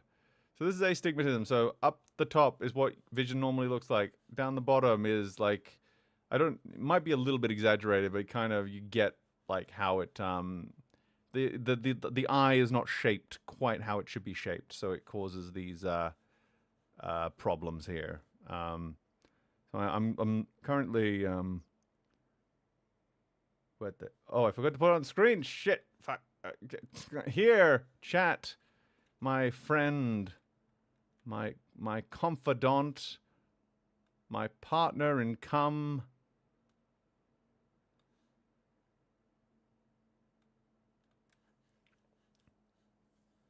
So that's astigmatism for you. So up the top is without astigmatism. Down the bottom is with. It's because the lens of the eye is misshapen, causing light to not go into it quite how it should. Meme. Do I have this? If you relate to the bottom image, I would get checked. Kind of like gonorrhea. Let's see. I have astigmatism, apparently. Very bad. I feel like I've just gotten everyone. I've gotten everyone in chat all existential about their eyes. This is a good day. This is a very good day. This is the first day. No way, I did cry earlier. Never mind. I thought it was the first day I'd not cried since Wednesday. I was wrong. But I'm not crying right now, and I'm happy about that. I have this, but what is it? It is astigmatism. It basically just means that your eye is the wrong shape. And because the eye is essentially a camera lens, and lenses work by redirecting and focusing light, it's not able to redirect and focus the light correctly. I already knew. Yeah. Okay. Oh, you already knew. Okay, maybe I misread chat. That is all good. If you want to simulate that, you get somewhere close to breathing on some glasses and putting them on. Yes, the only thing it won't create are these long lines. That's the only thing it won't create. These long lines. But besides that, it's not fun. It's not fun. So we've got that going on, and I just scared everyone in chat because apparently everyone in chat everyone in chat got hit in the eye as a child. We're gonna. So I'm also a little bit long and short-sighted. Not too much. I once went. Here's the thing. I've had complex vision problems for a little over since at least teenagehood. And I once went to a LASIK clinic to see if I was eligible because I was just like, I'm sick and tired of dealing with this. And then they test my vision. And then they're like, your eyes are actually about where we want them after surgery. And it's like, okay, maybe I'm just a hypochondriac. I don't know. But then I, of course, continue to have problems that are affecting me, even if as I try to ignore them, thinking, telling yourself you're a hypochondriac is not always like the way to is not always a way to not be a hypochondriac, because maybe something is actually wrong. But you at least try not to be, and I think that's a step. So you might be wondering, what the fuck is this? What is this visual snow syndrome that I keep not addressing? What is this thing on the chart that you don't know about? Probably. Maybe some of you do. Maybe you too. Maybe some of you are in the know about good old VSS. Well, it only just got its its ICD number from the World Health Organization. So there's a lot of things. I feel like I'm gonna just see if I can find. I think I prepared some images for this one earlier, but I'm trying to remember if they were good enough. We'll find out together here at the Jory Karen Laboratory 2.8. Safety is our number one concern. Why do I have a picture of cat treats here? Okay, maybe I remember now. I needed that for something else. Okay, so I'm going to get up. I remember there was a really good image that I like. Is this it? Damn it, it's an Instagram image, meaning I have to find the... Okay. I have to find the source image somewhere else. Bear with me, chat. I did preparation for this, but apparently not that much. VSS is like something like... It's eye floaters is one of the symptoms for sure. Oh my god, where's the... This is a cluster... Well, it's not a clusterfuck page, it's just a very... You can tell this page was designed for mobile devices. You really can tell. And why? And it's not even here. Reverse search. Why did you tell me that it was here when it's not here? I'm very disappointed in you, reverse search. I'm taking your driving privileges away. That's what I'm going to do. You're getting a good spanking. But this is still a really good, I'm gonna zoom in, and then I'm gonna take a screenshot, and then I'm gonna get the screenshot up on screen. That's what we're gonna do. Fuck, where's the... Here we go. I'm gonna just take a little screeny right here. Hope that it doesn't discolor too much on the way out. And then we're gonna go over to this folder here. And then I'm gonna dump my entire asshole out. And then we're gonna look at it. Not really, I don't have to shit yet. Probably. I've got impaired interoception though, so maybe I do need to shit. Okay. Let's get this. Let's get this on the screen. Okay. So, bum bum ba bum bum. Banana boat. Okay, there we go. Okay, so visual snow syndrome. So actually, migraine aura is actually somewhat part of it because there's a huge comorbidity rate between migraine and visual snow, which is, I guess, makes sense. Oh, why? I should be, this should be like below this in the layering. There we go. We've re-achieved our dreams. So, so it's a bit, so it's kind of like, it's a lot of different things. That's kind of hard to explain. But I will try. You get like, you get a lot of floaters in your vision, for example. You get after images from everything, but especially stuff emitting light. Oh, well, actually, I suppose I get both of these. So you get this one and this one there. Photophobia. So again, like not only does the autism give me photophobia, but the visual snow apparently also gives me photophobia. You've got a light layer of static over your vision at all times, which is fun when it combines with the migraine auras down here, which are their own sort of challenge. Starbursts. I think I need to figure out how they're defining that. But I do relate to this image with an intense passion. The halos I maybe relate to. Oh wait, the starbursts might be. I know what the starbursts are. It's when I look at a bright thing and then I look away, but I can still see the light, and it's kind of like there's a little angel in my vision. And yeah, that's fine. Also, impaired night vision is another one, which haven't tested that one too thoroughly, but I can imagine it might be a thing as well. It's okay. I'm looking for references. Yeah, visual snow. So it's been something that's starting to enter a heavier phase of research at the moment because a lot of people are coming out of the woodwork with it. And it seems like it might be I'm going to take a wild guess and say it's probably way more common than people think. And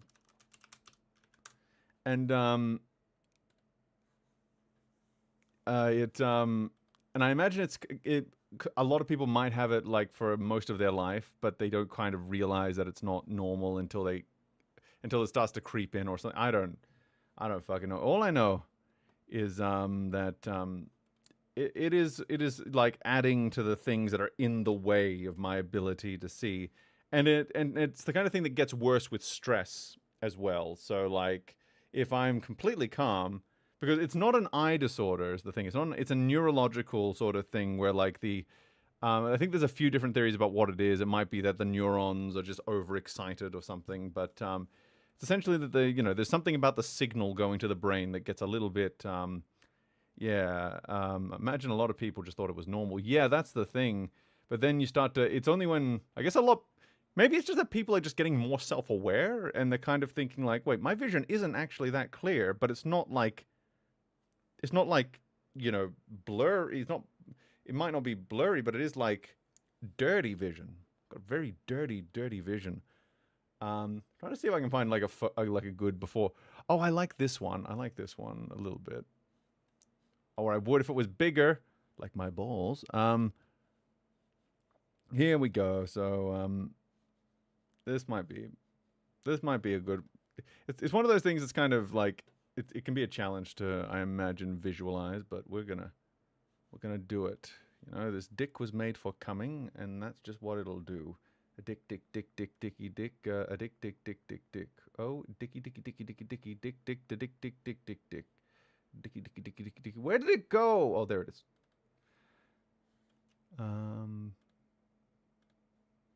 Nope, that's not it at all.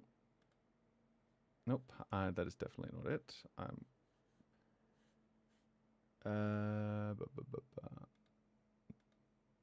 Oh, wait. No, it's all the way down here. There we go.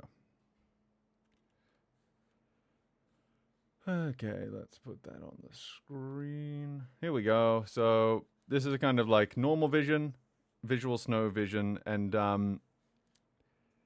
yeah, it's look, you can live like this, but it's not a great way to live. It's not a great way to live. Yeah, it's the wait, you don't see that too. Yeah, it's exactly that. It was when I started going on long walks and I was trying to enjoy like the scenery, I just realized something is off here. And it was like, wait a minute, that's static. And then I Google. I think this is the process I think a lot of people do. They look up, fuck, there's static, there's actual static, and after images and floaties. It's like static in vision. Oh, and then every symptom lines up, and it's yeah, not many things are self-diagnosable, but when you literally have that, it's kind of like, well, this probably is what is going on. Like, you can, it's yeah.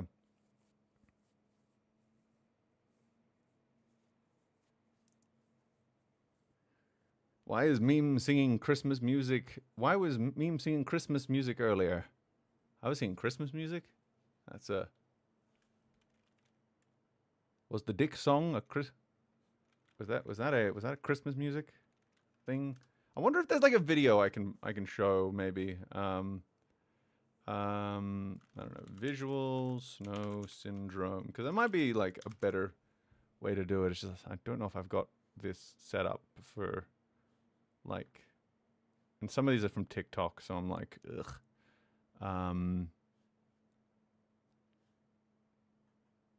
Yeah, a lot of these are just like the images you'll find online, but just like they've put it into a video. I'm sure you guys can look it up in your own sort of time. Try and find something. Why is this not working properly? Does this mouse need charging or something, or is the surface just too smooth? Or I did not ask for this. There, try again. There we go. Maybe there was just some dust in the thing. Anyway, so you got that going on. It's quite so like I'll give an example. Like I look away from the screen and I can still see all of the detail from the screen, and then it fades away and it's just this layer of static. And then if I kind of squint my eyes a bit, I can finally see the curtain behind the static. It's quite fun to deal with.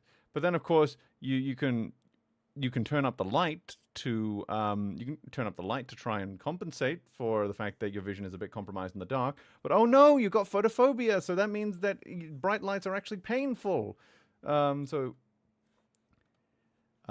by the way, you know what else emits bright lights? Screens. So that's also fun when you're trying to get stuff done on the computer in the 21st century. Chat, you don't sing the Dick song at Christmas. Yes, you should all sing the Dick song at Christmas. Every single one of you. Every blasted one. So, we've had all that going on. So that's kind of, we're in like a lot of death by 1,000 cuts and food aversion and things like that. Back up here, you know, we got analysis paralysis, which is caused by a lot of things. So basically just, that's an executive functioning disorder issue as well. So we're now, do we go up? I don't know what order to do this in quite, because like we have, do I go to migraine triggers now or do I do the other stuff? I don't know. I only had a rough idea of what to do here, and I didn't want to keep putting the stream off, but I guess I'll, I consume, I think, I consume quite a high level of omega-3 supplements. So I don't know what they're doing. I assume they're doing good things. I haven't done like a before and after sort of thing with them. So I assume they're working. I don't know. Supplement industry is really unregulated, so it's hard to tell. I wish I had my own laboratory. I guess we have like, we should go to mental health struggles, I guess. There's stuff on here there's probably stuff on here I still need to add, be honest, because it's just, Yeah. Because we had because I wrote this up a little bit a little bit ago. We can create a lab together. Oh, that would be the dream. Just like we just I can if we can test all the supplements on Australian shelves, that would be nice. So I can know which ones are actually giving me what I need. Because right now, I think when my doctor explained it, they basically are obligated to only test for one. By law, they only need to pass one test in the lab to get them on the shelves, and that is it will not kill you. Other than that, they can do whatever they want. Which is not a great thing. Um, so, yeah, so I guess we're moving more into like the psychological stuff, which, as we know, here's the thing: we've got to talk about brain and body, right? Where brain and body, they're not separate. The spinal cord is connected directly to the rest of the body through the nervous system that goes up to the brain. It's all interlinked, and you also got that gut microbiome and the brain gut axis. It's like everything is connected. Everything is everything else, and something on the one side of the body could actually indicate a problem with the other. Like a muscle imbalance, like pain in your back could actually mean that something on your chest is that your chest muscles are too tight or something. It's just everything kind of feeds into everything else, and the brain is no exception. Beets, try super beets. You will feel different in human. Okay, cool. I don't know if they have. It's just as bad here. Yeah, that's from what I heard. That's what I've heard. So, you might actually see me add some stuff in real time here. So, should I? Yeah, I forgot something really important here, I think. Because, like, we got life events. So, let's scroll this up for a little. So, I think all of this started to spiral when I had relationship issues back when I was still with my last girlfriend. I'll put this one under. Is that the color I'm using for minor stuff or like medium level stuff? I don't know. And that led to breakup. And yes, which that's a bad thing. And because this is kind of where like my stress issues really started to begin, or at least that's where they started to hyper accelerate. Where did so I guess like it would link to feelings of helplessness, I guess. So that's something. No, don't follow the connection. Edit the label. Do I have loneliness on here? Oh, I guess I don't. Unless I do. Grief. Well, if I double up on loneliness, let's see. We're editing in real time. We're making discoveries in real time. That's okay. So this dick was made for coming, and that's just what it'll do. A dick, dick, dick, dick, dicky, dick. Oh, a dick, dick, dick, dick, dick. Oh, dicky, dicky, dicky, dicky, dicky, dick, dick, dick, dick, dick, dick, dick. Dicky, dicky, dicky, dicky, dicky, dick, dick, a dick, dick, dick, dick, dick. I'm addicted to dick. Baby. No, wrong way round. Give me the arrow back. We got that. Fudge my butt. And call me Stacy. Here we go. The feeling of helplessness. And so we had a bit of a breakthrough in therapy last week because the really bad thing that happened that sent me spiraling into the nervous breakdown was actually something like past relationship related. We're not going into like the exact thing because it's not really relevant. But what we kind of learned with that is that I've got a brain that probably is just wired to love other people and to care for other people and to nurture and protect other people, and that I do a lot better when I'm in a relationship versus not. And even though I've learned a lot of self-sufficiency and like I've healthily established my ability to be in solitude, it's becoming clear that being single for as long as I have has had a very, very negative effect on my mental health. So we're kind of we're looking now to get a golden retriever. I have 3 cats. I don't have room for other animals.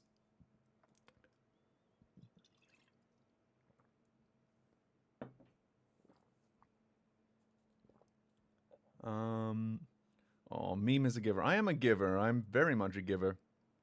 I need to love people. I need to love. Did that come up on camera? Did that come up on the fucking microphone? There was just an awful sound just creeped up my throat. Just, oh, that was awful. Anyway, it's but yeah, because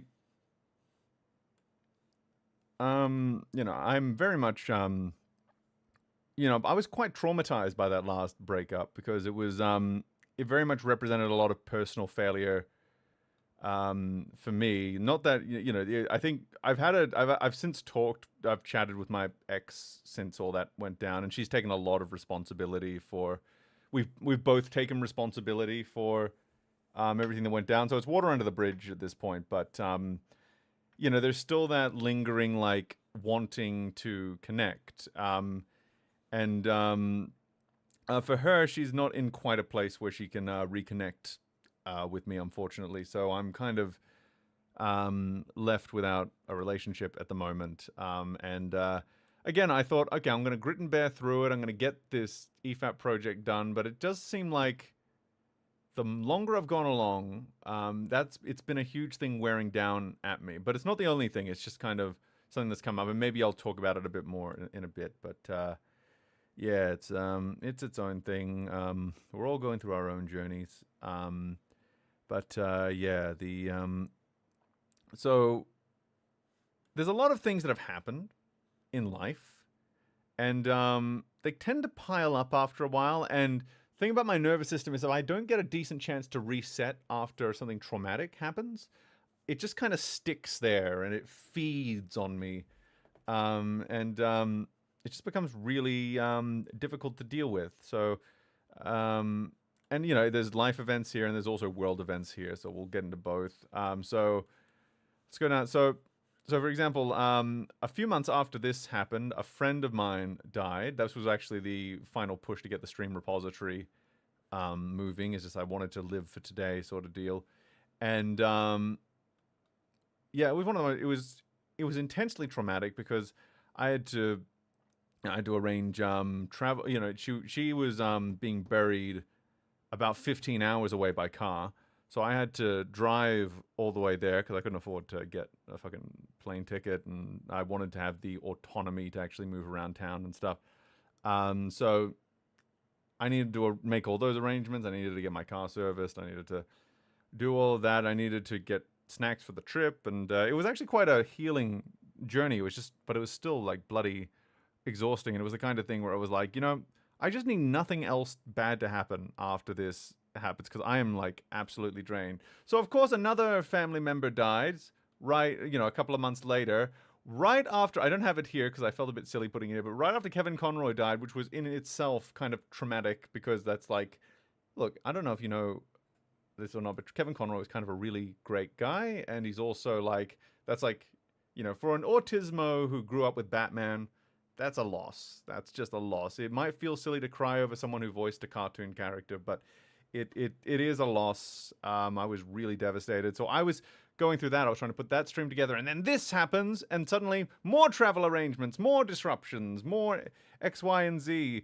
And not only that, I'm getting to have crippling fucking. I get to tangle with with mortality. Why is this not over here?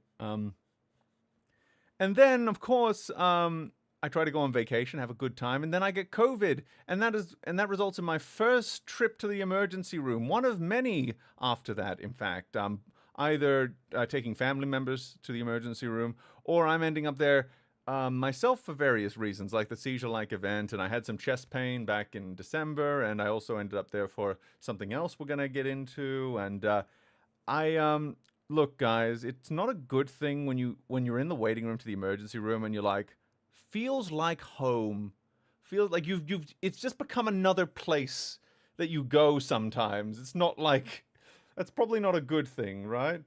That's probably not a good thing.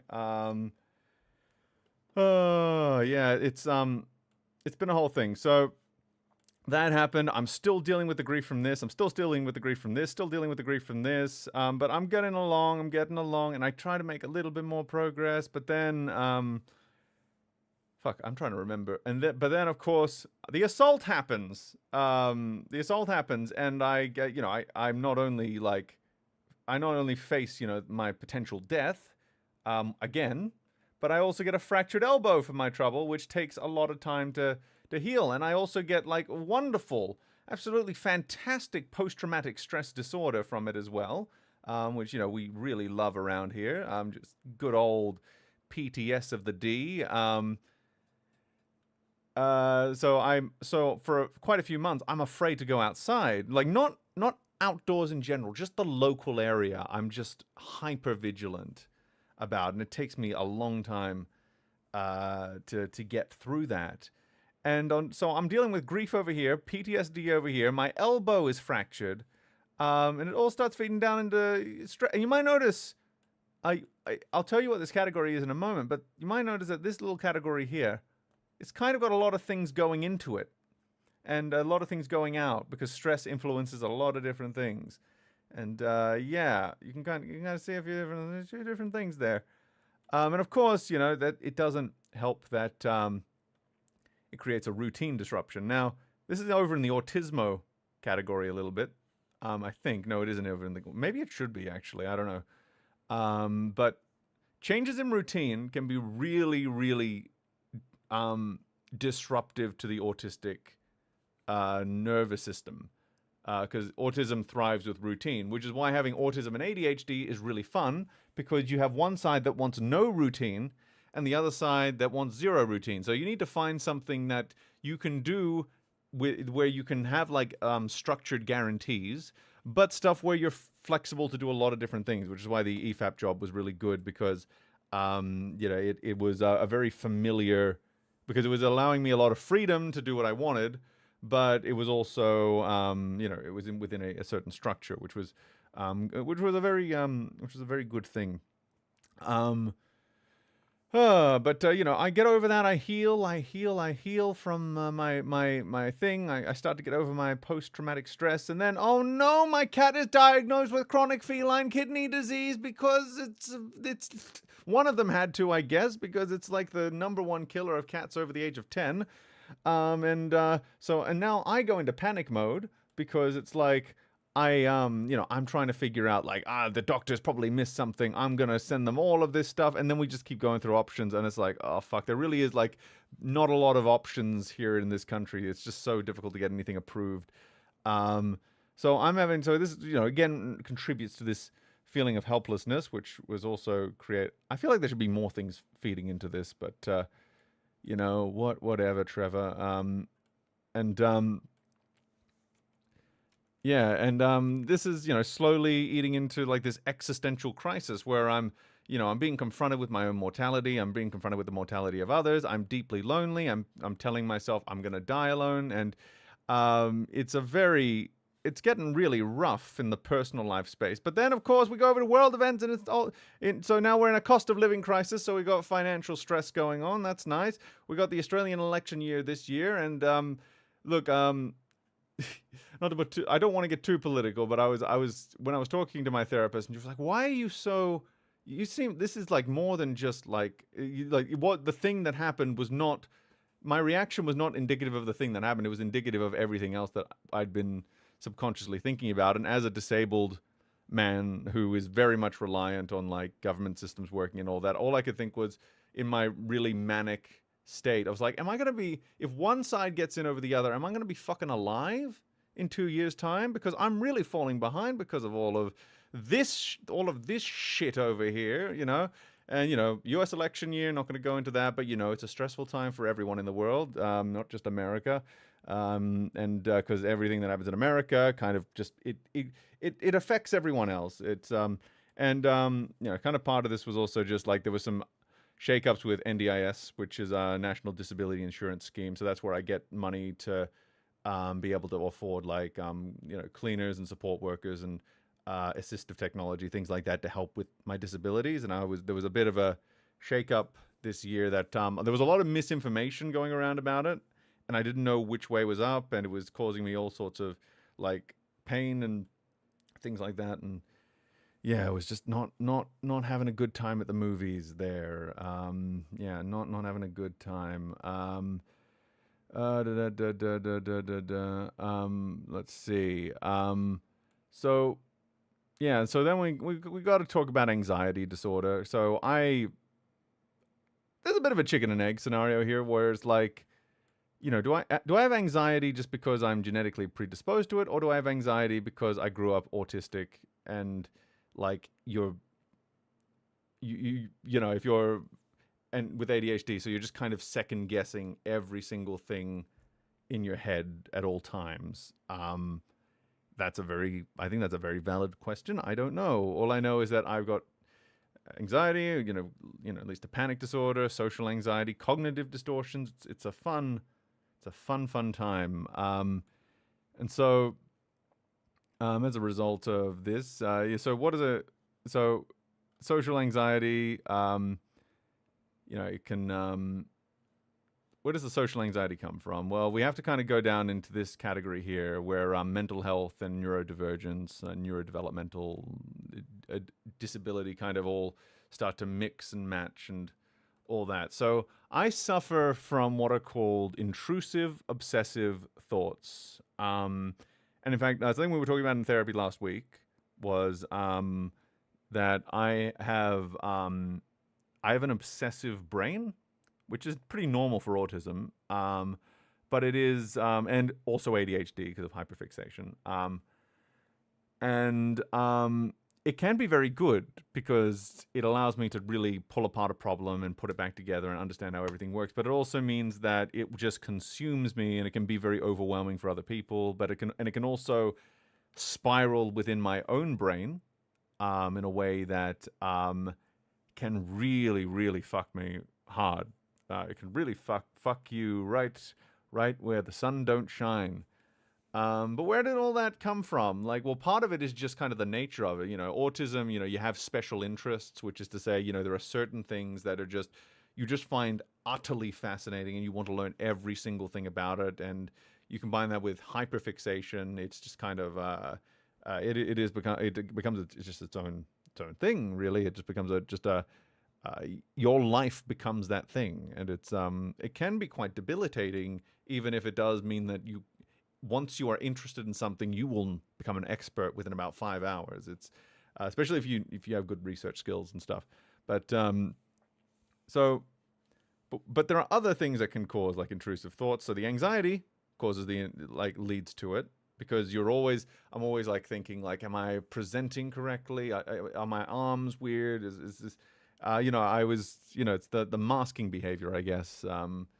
It makes you like really, really paranoid sometimes, and a lot of different situations, really, but social situations as well. And the Dr. K said this, and I think I agree with it. Growing up with autism, growing up with ADHD also means growing up with trauma. There's not I'm not sure if this is true, but I wouldn't be surprised if it's true. And it does feel like we might not have a model for what an untraumatized autistic person or an untraumatized ADHDer looks like in adulthood, because it's really difficult to get through life without, people like assuming symptoms of your disability are character flaws. And of course, I'm not like saying, fuck the world, but it is because I understand that from the outside, it's kind of hard to tell if someone's just kind of a dick or if they're just autistic.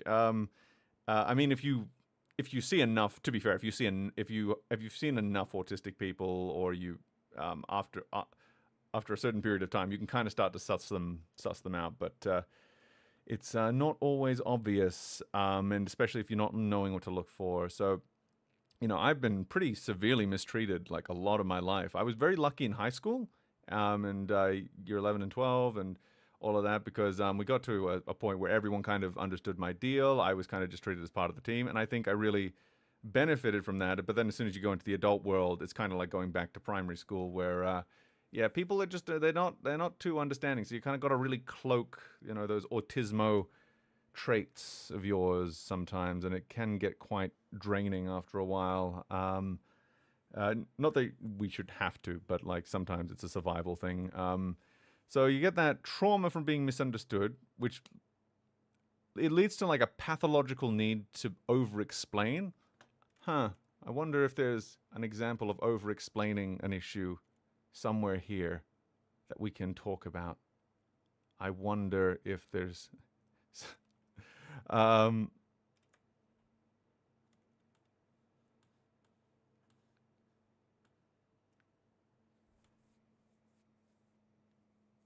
I used to know a guy who got beat because his parents thought he was lazy. Turns out he had ADHD. Oh, that breaks my heart. That breaks my heart. So I used to get screamed at for that sort of stuff. And when you have sensory problems, getting screamed at is very much like getting punched. Your brain basically processes in the same way. And yeah, that's yeah. I got it, but I would not say I'm traumatized. That being said, I got a very mild case of autism. That's true. That's true. Like that's why yeah, I'm not entirely sure I would agree with my statement there, like in a literal sense, but it is difficult to get through unscathed. I guess I think it's like, it's kind of goes without saying, but it's almost like the richer you are, the more likely you probably are to succeed, because you can just buy accommodations and you probably don't even think about it. So I don't know. Maybe that's part of it. I don't know. But then again, there are pressures on everyone, no matter what their socioeconomic status are. So it is complicated. It is complicated. Needless to say. So, but in any case, it leads to like this pathological need to over-explain, because people say, like, you just over-explain. I have people in my life say, you over-explain like everything. You're like, why don't you just keep it very concise? And, I try to be aware of that, but I think back to it, and I think a lot of it is just it's just because, I think a lot of it is just down to the fact that I have tried to explain things simply, but because my brain is kind of operating on a different wavelength, that doesn't mean what I'm saying is incorrect. It just means that intuitively it does not make sense to a lot of people what I'm saying. I have to go through things step by step. I have to bridge the gap between my understanding and their understanding, and often you find that's the only way to get people to kind of get what you're putting down. And then by the time you get to that point, a lot of people become receptive to that, but a lot of other people are just like, you've just sent me an essay explaining this very simple thing. Why didn't you just say this? And it's just like, because I don't know which things require essays and which ones just require 3 words. That's why I'm always looking for heuristics, because if I can find a shortcut that is super intuitive, that most people are going to get, it really helps my communication. But sometimes you're in unknown territory. You're on the frontier. You don't know if someone else has thought about this before, and you don't have a clean analogy for it as a result. So the obsessive thoughts, so that leads into more obsessive thoughts now, and this can manifest in a number of different ways. So I can get super perfectionistic, because I think it's partially because I'm like, I think it's because, yeah, I think it does come just down to the fact that when I would miss something as a child, someone would, that's obvious to another person, I would get yelled at, or I would get, just not treated very well, as a result. And, I was very traumatic, and, people would be quite, and when they weren't like screaming, they were being like condescending, or they would like they were like, they would tear apart your character as a child, just trying to, make it like this existential thing and just trying to make it seem like it's something to do with you. And, the line between character and symptom in this case can be a little bit difficult, but like the things that like the things that worked the most for me as a kid was when, I had someone who wasn't like blasé, but wasn't like super like, trying, it wasn't like the tough love sort, but it was more like the, oh, have you thought about it like this? Or have you tried this? And, that tended to work a bit better for me. But because I do have that like trying to not relive trauma, it turns into perfectionism, which can result in some pretty good stuff artistically, like such as the edits and everything. But it also just, because you got the executive dysfunction over here, which makes most tasks a lot more difficult. Sometimes sometimes it is really difficult to like catch everything, and when you feel like you haven't caught everything, there's just this anxiety that pops up, and it's exhausting.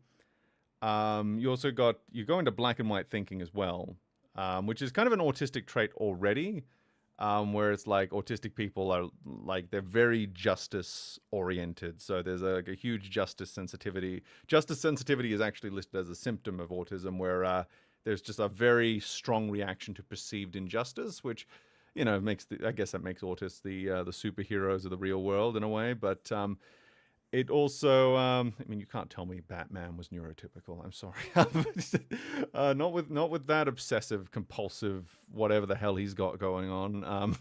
But with the black and white thinking, it does, when you slip into that mode, it does make it very difficult to like compromise. It makes it very difficult to things have to be all this way or all another way. It can obscure your judgment of people to an extent, because you can think like you stop seeing people as people, you start seeing them as good guys and bad guys, and it just makes you a very rigid person. Mind reading. Now, unfortunately, I don't have a superpower, I'm afraid to say. It's more like you have enough like traumatic experiences with other people, and a lot of it might not be your fault. It might be that they are in the wrong, but because the world as a child was on the other people's side, you kind of just assume you're wrong all the time. And you also kind of start to assume what other people are saying. You kind of start to have these unhelpful thoughts when you fuck up, and you start comparing yourself to other people and how other people reacted to other people, and you don't see what you might be uniquely bringing to the table. And that leads to, unfounded beliefs about other people's opinions. So, I might, the internal self-talk can turn into, I'm a disappointment, everyone hates me, the world doesn't want people like me in it. And that can be like really intense, especially when you are coming up against like real issues with accommodation, and how it's so impossible to explain a lot of this stuff to people. Of course, self-doubt, I think, should probably go without saying at this point, and that can spiral quickly into self-hatred. It can just be like, the difference between, I guess I can analogize this by explaining the difference between guilt and shame. So guilt is I've done something wrong. Shame is I am something wrong. It is, guilt is I did something bad. Shame is I am bad. And self-doubt is much softer. It's more just like, I'm not sure I can do this. Self-hatred is like when you go like, I am a fucking piece of shit and I don't deserve to live. And it can get quite dangerous after that. It can get very, very dangerous after that. And so it's important to keep these intrusive thoughts not under lock and key. You shouldn't repress them, but you do need to figure out how to work through them. And that involves, keeping stress levels manageable. And I think more than anything, just having enough wins in your life, to keep things going. Maybe I should add that. Lack of major wins lately. There we go. We can add that as like a thing in here. I don't know how I would link it to the rest of it, but I feel like that's worth adding there. So we got a lot of stuff there. So let's go on to, so we talked about migraines earlier and how the migraines are not a headache, and they're a nervous system disorder, and they come with all of these fun little things that aren't headache. So now we got to go into like, now that I've explained a lot of the mental health side, let's go into migraine triggers, because migraine triggers is kind of a combination of all this stuff. So migraines are so migraine triggers can be caused by a few different things. So for example, you got clutter, which is like one of the more minor ones. Where this one gets tricky is like ADHD is also made. Here's the thing: ADHD is made worse by clutter, but it's also a cause of clutter because your executive functions make it difficult to do like daily chores in the way that would optimally be done. So it can cause like a clutter buildup. It can result in a more messy environment. And what happens with clutter psychologically is that your brain is trying to filter out all the clutter to see what the environment's meant to look like underneath. And it can result in like quite a severe cognitive overload if you're not careful, which is why it makes the ADHD worse. But it can also be a trigger for the migraine there. And to make matters worse, remember how we talked about the visual snow and the migraine aura and all the the astigmatism and all the stuff that's like kind of over my eye. Well, not over my eye, but neurological and eye related stuff that makes the vision not as clear. Well, that means that my vision often looks cluttered, which means that not only does cluttered environment not help, but also just the clutter that naturally exists within my vision. It can spiral a little bit. Another thing is extreme temperatures. So if things are too hot or too cold, that can become super overwhelming, and it can trigger a migraine attack. Especially if especially over. I'm not sure. Actually, I'm not sure if it's like if long term. I think especially if it's like long term exposure and things like that. I'm not entirely sure about if it's worse if you're suddenly exposed to extremes or if you're exposed to them constantly. I do know that I struggle with temperature regulation, so maybe in my case that might be a thing. So skipping meals is one. Dehydration is another. And of course, we've got bright lights, intense smells, loud noises, sleep deprivation, sinus issues, changes in routine, lack of exercise, and exercise. This is where it gets complicated, because like exercise can trigger it, but also a lack of exercise can trigger it. So you've got to like hit that middle ground where you're like not overtraining, you're not overexerting. Otherwise, you might trigger it either way. But at least with the exercise, you'll wear down like one of the really bad causes, which is stress. Just you might notice there's a few more leading into this one than the other ones. You might notice that. You might notice that maybe, and I don't. This is not even complete. I'm not. I'm pretty sure. This is just what I listed. So here's some. We also got some negative modifiers here. So these are more just like, I'm not gonna say they're minor things. It's just they're not minor in the sense that they do affect, but it's more like this is the miscellaneous category of things that sometimes are there and sometimes aren't. So like sunny days, not so great when bright lights are there, and the bright light, and of course because migraines make photophobia even worse, it kind of becomes this loop where like bright light triggers it, and then it causes more photophobia, which in turn causes more migraine, and it just becomes this loop until the sun goes down. Same goes for loud noises. Just anything sensory that can cause it. It can also cause those sensory things to become worse until the trigger is removed. So like the alarm. So that's part of the reason I switched to Vyvanse, is that I was sick of all the alarms because the alarms were loud. They would vibrate on surfaces and shit like that. It's fucking exhausting. And there's mosquitoes. Mosquitoes are not too bad are not always that bad, but like I've had a huge infestation recently, and they've just been buzzing by my ear at night and shit like that. I had to put like a fucking mosquito trap next to my bed, like an indoor mosquito trap, and it just sucks them in. It's great.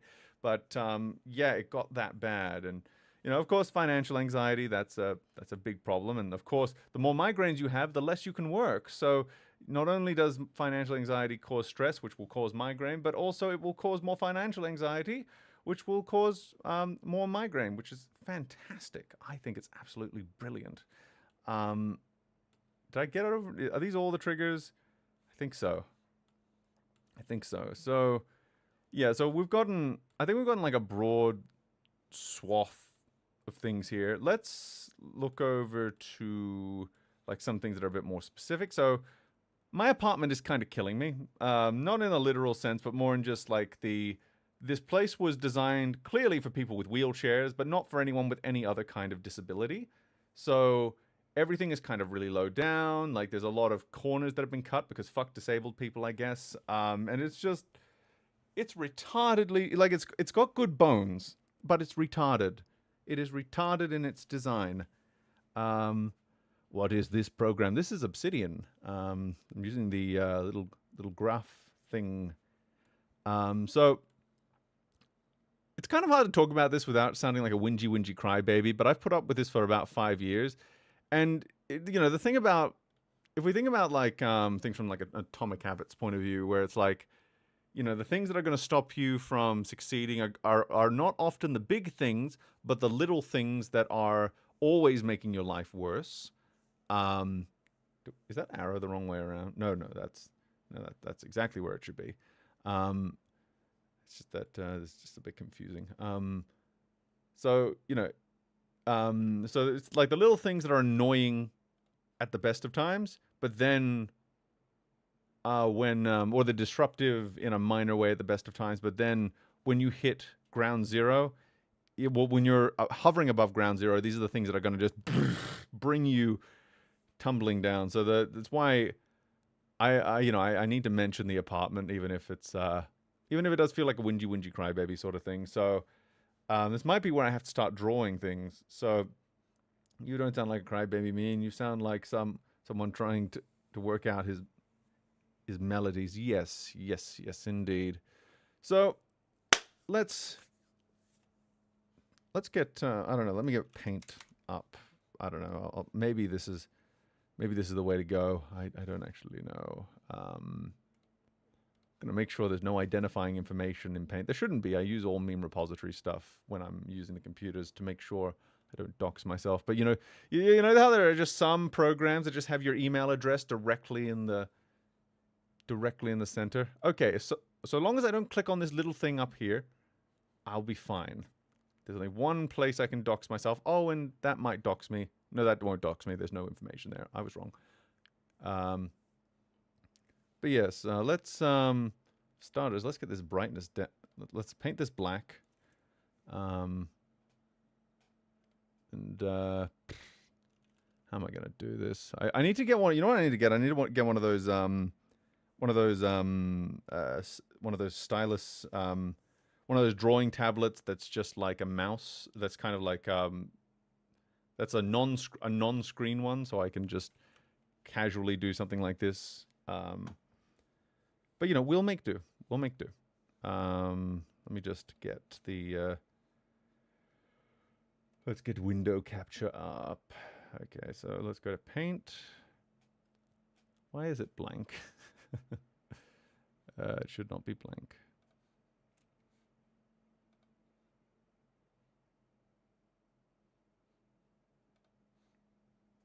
Oh no, it's not blank. It's just being dumb. Just being dumb.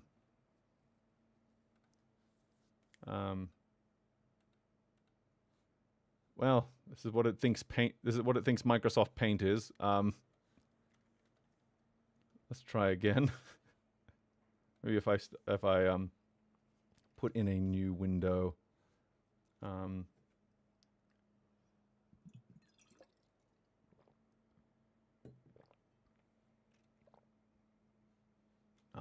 Let's see.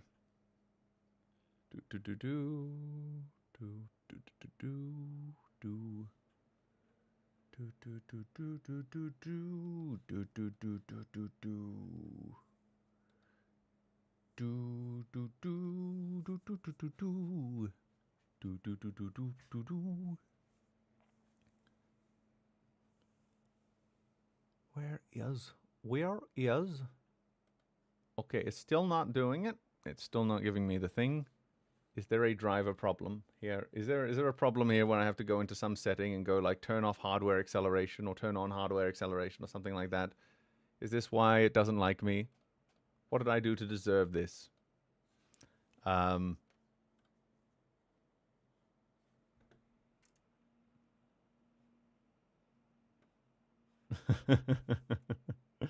Oh God, one sec. I'm gonna Google. Okay, let's see. Microsoft Paint not working in OBS. Help. I can't capture MS Paint.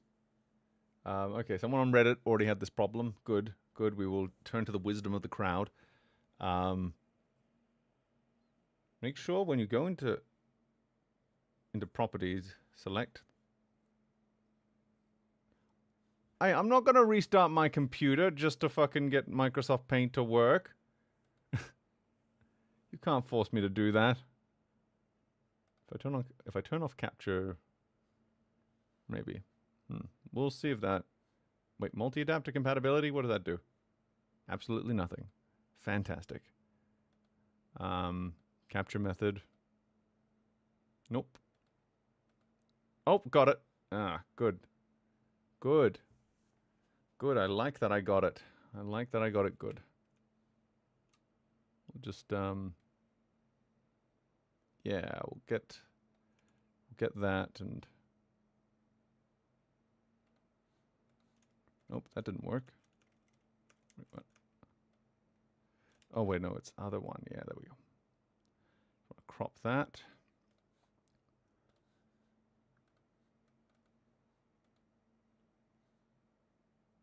Now I've just got to put it below the everything else.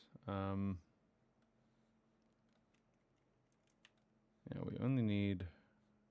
Actually, probably not fuck with it too hard, but yeah, we'll just get it like here and.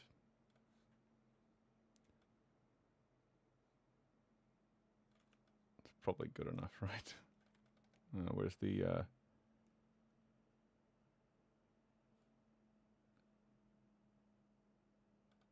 Okay, cool.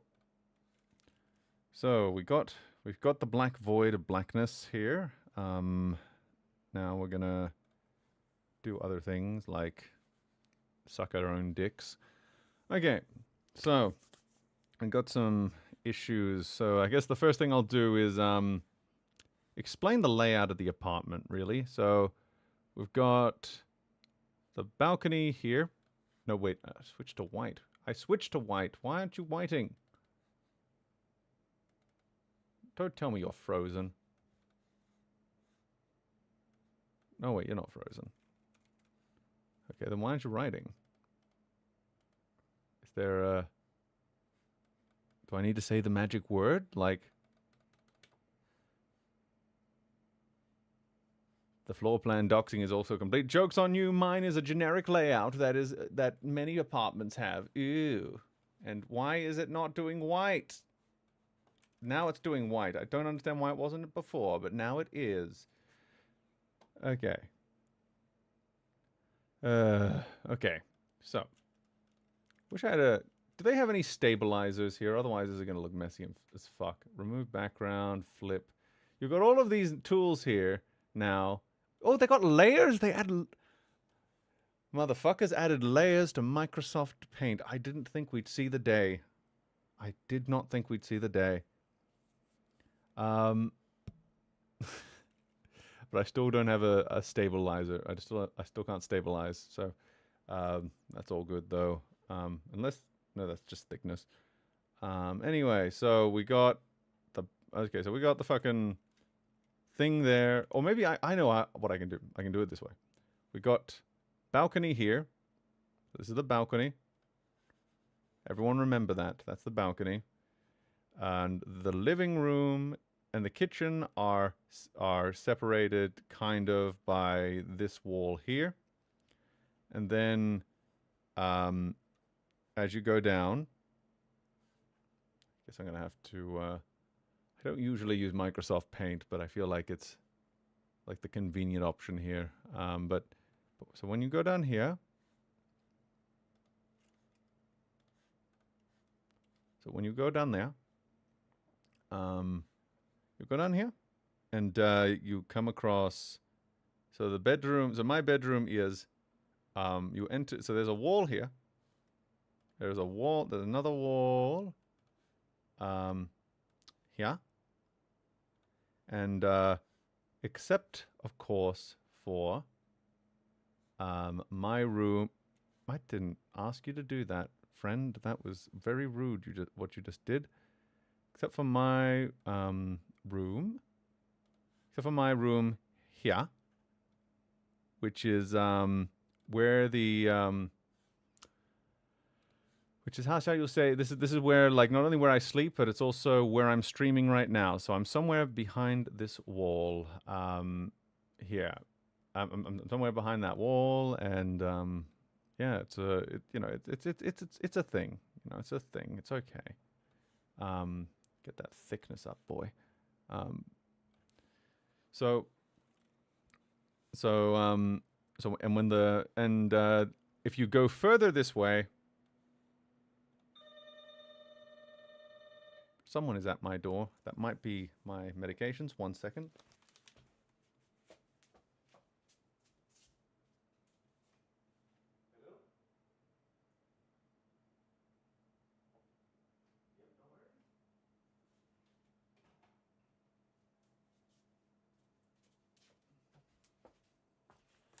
I was correct. I was right. All of you people said it's not the chemist. It can't be the chemist. Meme, you don't. Chemists aren't real. Chemists can't hurt you. And then the chemist came. In my butt. But, okay, so then we have another. Of course, the wall extends all the way over there. And then you got. Oh, no, wait, I think I went too far. And then there's another wall here. There's a corridor here. And, yeah, and there's a spare room over here, which we will demonstrate now. No, I didn't mean to do. And why do I bother? Why do I bother? Okay. Like I said, wall here, and then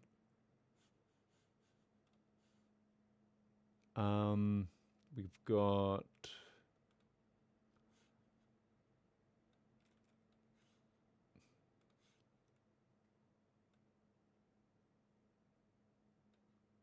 a spare room that's there.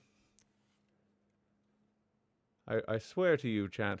I swear to you on my mother's not grave. I was about to say something else, but it was like, oh, am I ready for that sort of language on the stream? I don't think so. This isn't Game of Thrones or Loki. That's going to annoy the fuck out of me, though. Shit. Okay, we're going to just do it this way. There we go. Perfect. So, got a bedroom there. Another bedroom there. We don't really need to go onto the insides. Oh, and there's a bathroom here. So there we go. And of course, they have their own rooms that are... I've not marked... they have their own walls and stuff, but it's not really relevant at the moment. So, here's problem numero uno. Actually, I'm going to mark the balcony door here. So, there we go. So, balcony is over here. So this is so in a fair world, in a world where the where things were designed by, you know, human beings who care about other human beings, there would be an air conditioner in this room. There would be an air conditioner in this room. There would be an air... No, wait. There wouldn't necessarily be one in the bathroom, but there would be one in the spare room. Because funny thing is that when you close the doors, it blocks all airflow from the rest of the apartment. And also, here's the thing about these... here's the thing about this apartment, right? We're gonna do it this way. Oh, 1 sec. They're at the door again.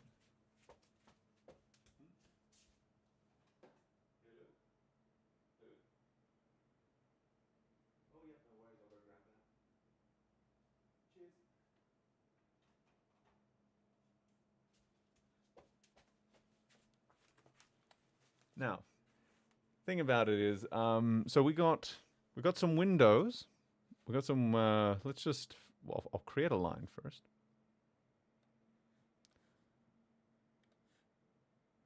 We got a line here, and yeah, so we got some windows here as well. So we got the windows here. There's one little window for the bathroom that's frosted over, and then there's another little window here. Now, what does this mean, effectively? Well, it means that when you close these doors, without an air conditioning unit in here and an air conditioning unit in here, these two rooms turn into what we call hot boxes, or some might call them greenhouses. I would call them death chambers myself, because we live in what's called Australia. And you know what Australia is known for? Hot summers. It's also known for quite cold winters. So with no now you might think we can offset this with maybe a bit of double glazing, triple glazing, but we'll get to that. But first, where is the air conditioning unit? Is there more than one? Is there room? Is there stuff in here? Well, no. Here's where the air conditioning unit is. I'm going to show you. They put it here. I said they put it here. There's your air conditioner. It goes that way. It goes that way. And then kind of goes that way. And then it just barely trickles in, and just maybe one or two little spunkies get in there and there. And then if you close the door, it's completely worthless. And even when you open it up, well, you heard me bitching earlier about being hot, right? And then I was like, is the aircon even on? It's like, oh, it is. It is on.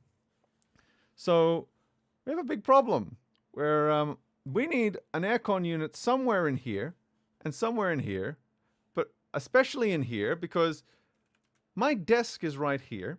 My bed is right here. And I don't have the option to close the door, even if I want to. Now, most of the time you don't need to, but there are certain times you just kind of want the privacy, even in your own home, right? Especially when you have animals. But I don't get that option at certain times of year. It's really bad.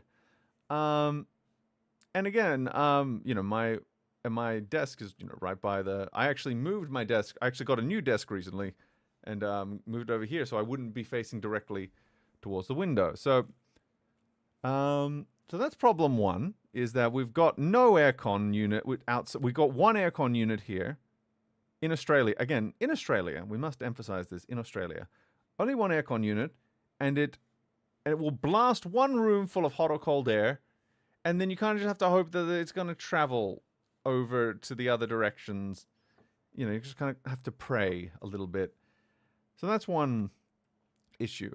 The next issue is that we've got a big window here, and this window has a single tiny pane of glass in it.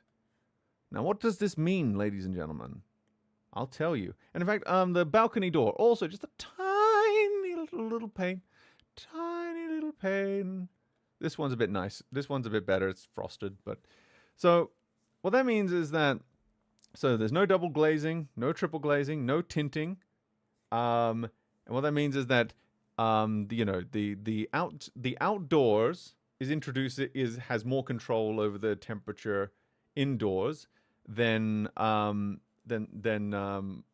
air conditioning the indoors being a more self-sufficient environment, meaning that even if I do get this room really cold, all we need is the sun to fucking shine in here. But you don't even need the sun to shine, because without that layer of insulation, it just kind of leaks out, and the room just gets really hot or it gets really cold, and that creates like a really unworkable environment. Because again, let's go back to why am I bitching about this? We have to go back to Obsidian once again, wait, where did I put? So if we go back to fucking migraine trigger land, extreme temperatures are one of the triggers, and also when you're sweating everywhere, it starts to get very uncomfortable from a sensory sort of perspective. So that triggers the autism at the same time, which I think I probably should have put down here. But there's just so many things to keep track of, man. And that fucking that causes me to like actually become avoidant of the office space, and that's just one problem. The other problem is, so we have a lack of tinting as well. Now, one of the triggers for migraine is certain frequencies of light. A lot of those frequencies of light exist in sunlight, and there's a lot of really bright white reflective surfaces outside, including around the rim of the window. The window is recessed into the building, meaning they have a bright white fucking windowsill on the outside, and so that's constantly picking up sunlight even when sunlight is not coming in. And there's a bright white building right across the road.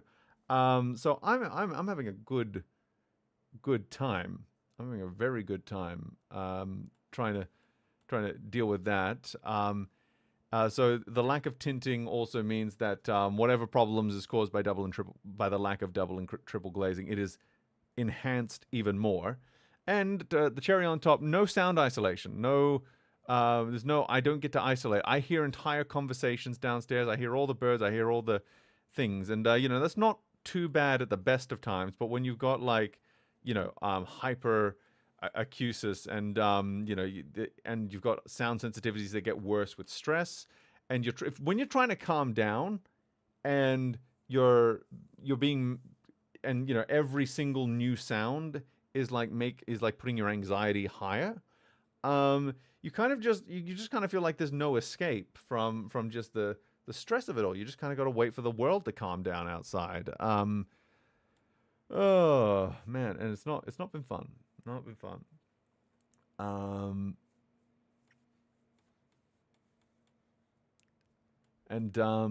Yeah, and on top of that, I'm trying to record something in here. It's also not fun, but that's like I can deal with that. It's just the other side of it. I just feel like I don't have much. It's hard to feel like you have much privacy in that kind of situation, because if you can hear everything downstairs, you start to think, can the other people hear me? And of course, the front door to the apartment also has the same problem, where I can hear everything going on in the corridor. And that might mean I have to get a new door for it. I don't know. I think there's a few different ways to soundproof a front door, but clearly it was not done, because I can hear fucking everything. And of course they can hear me, which again makes me feel super not great, because one of my self-soothing mechanisms is just talking to myself. And when you feel like everyone else can hear your deepest and most private just on the other side of the door, it's kind of like, can I even engage in this behavior? So yeah, so those are the problems with the climate control. We've got a lack of tinting, lack of double glazing, lack of triple glazing. We've got lack of air conditioning in vital areas. It results in like an apartment that it is as box ticky as you can get. We technically have air conditioning. We technically have windows, but it's not like long term for someone like me. It's not really too livable, unfortunately. I just want to hear you sing jovially once again. Mean, I love you. Oh, thank you, Snakes. And so what does this result in?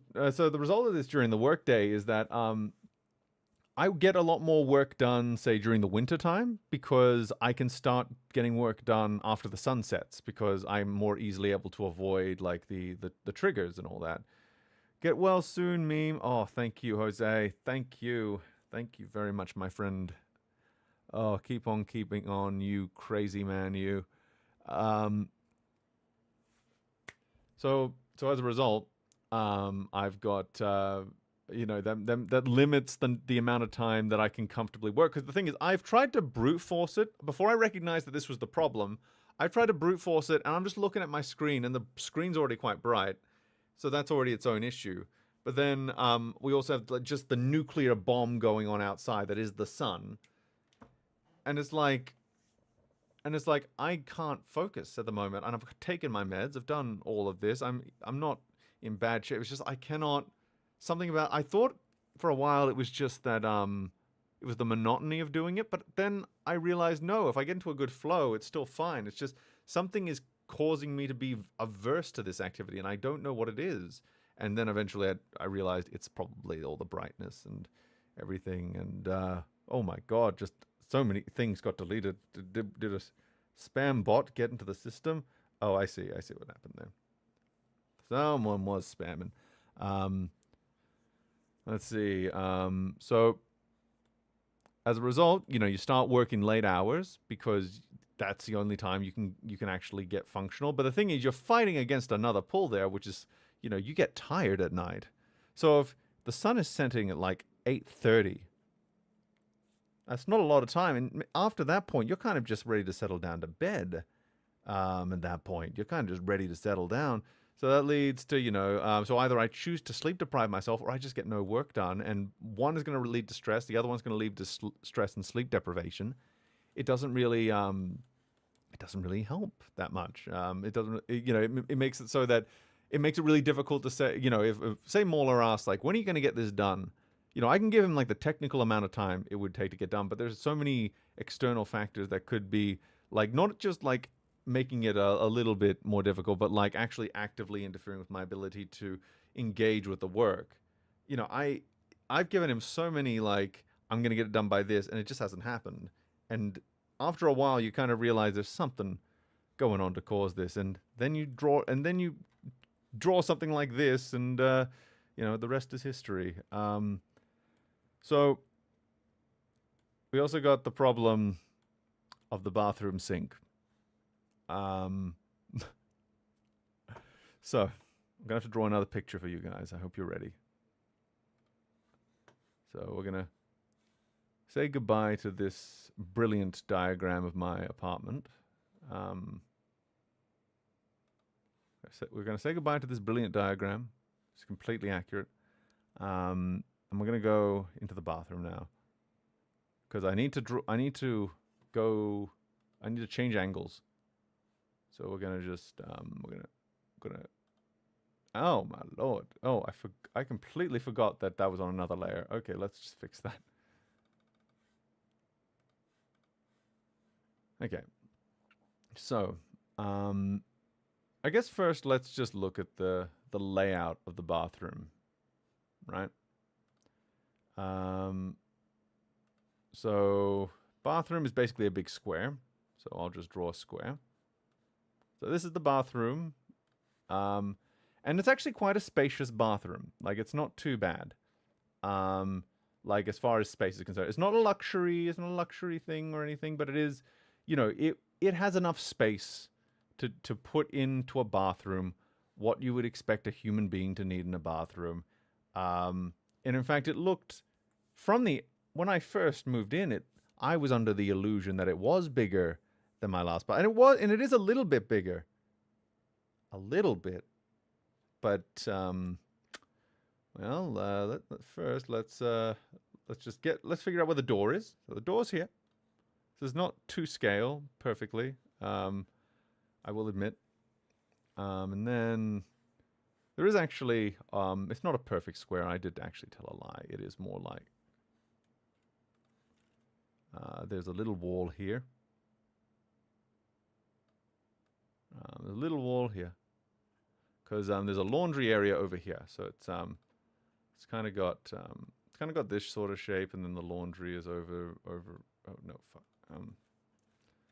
The laundry area is a bit more over to that side. The laundry is a bit over, so there's just a whole laundry over there. Just imagine it. You'll just have to imagine the fire. So you got a little space, little nook in there, and then you've got the shower, which is not huge, but it's not like it's not that small though. Jesus, no, it's more like this. It occurs to me this might be a little bit. I might need to make this slightly bigger for demonstration purposes. Or do I? I don't know. All I know is I'm not representing this very well at the moment. Let's make it a tiny bit bigger. Let's do it. Let's win.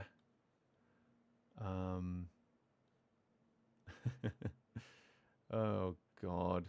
Lord in heaven, hallowed be thy come. Thy balls of rum, thy make me shrum, full of plankton's chum. Amen. Okay.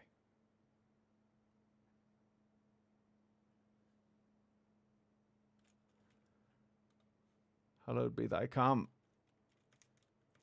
Shit. Okay. This is why we don't use Microsoft Paint very often. I don't talk about Microsoft Paint anymore. Anyway, so okay, so toilet is over here. Toilet's over here. We're gonna just represent the toilet here. Toilet there.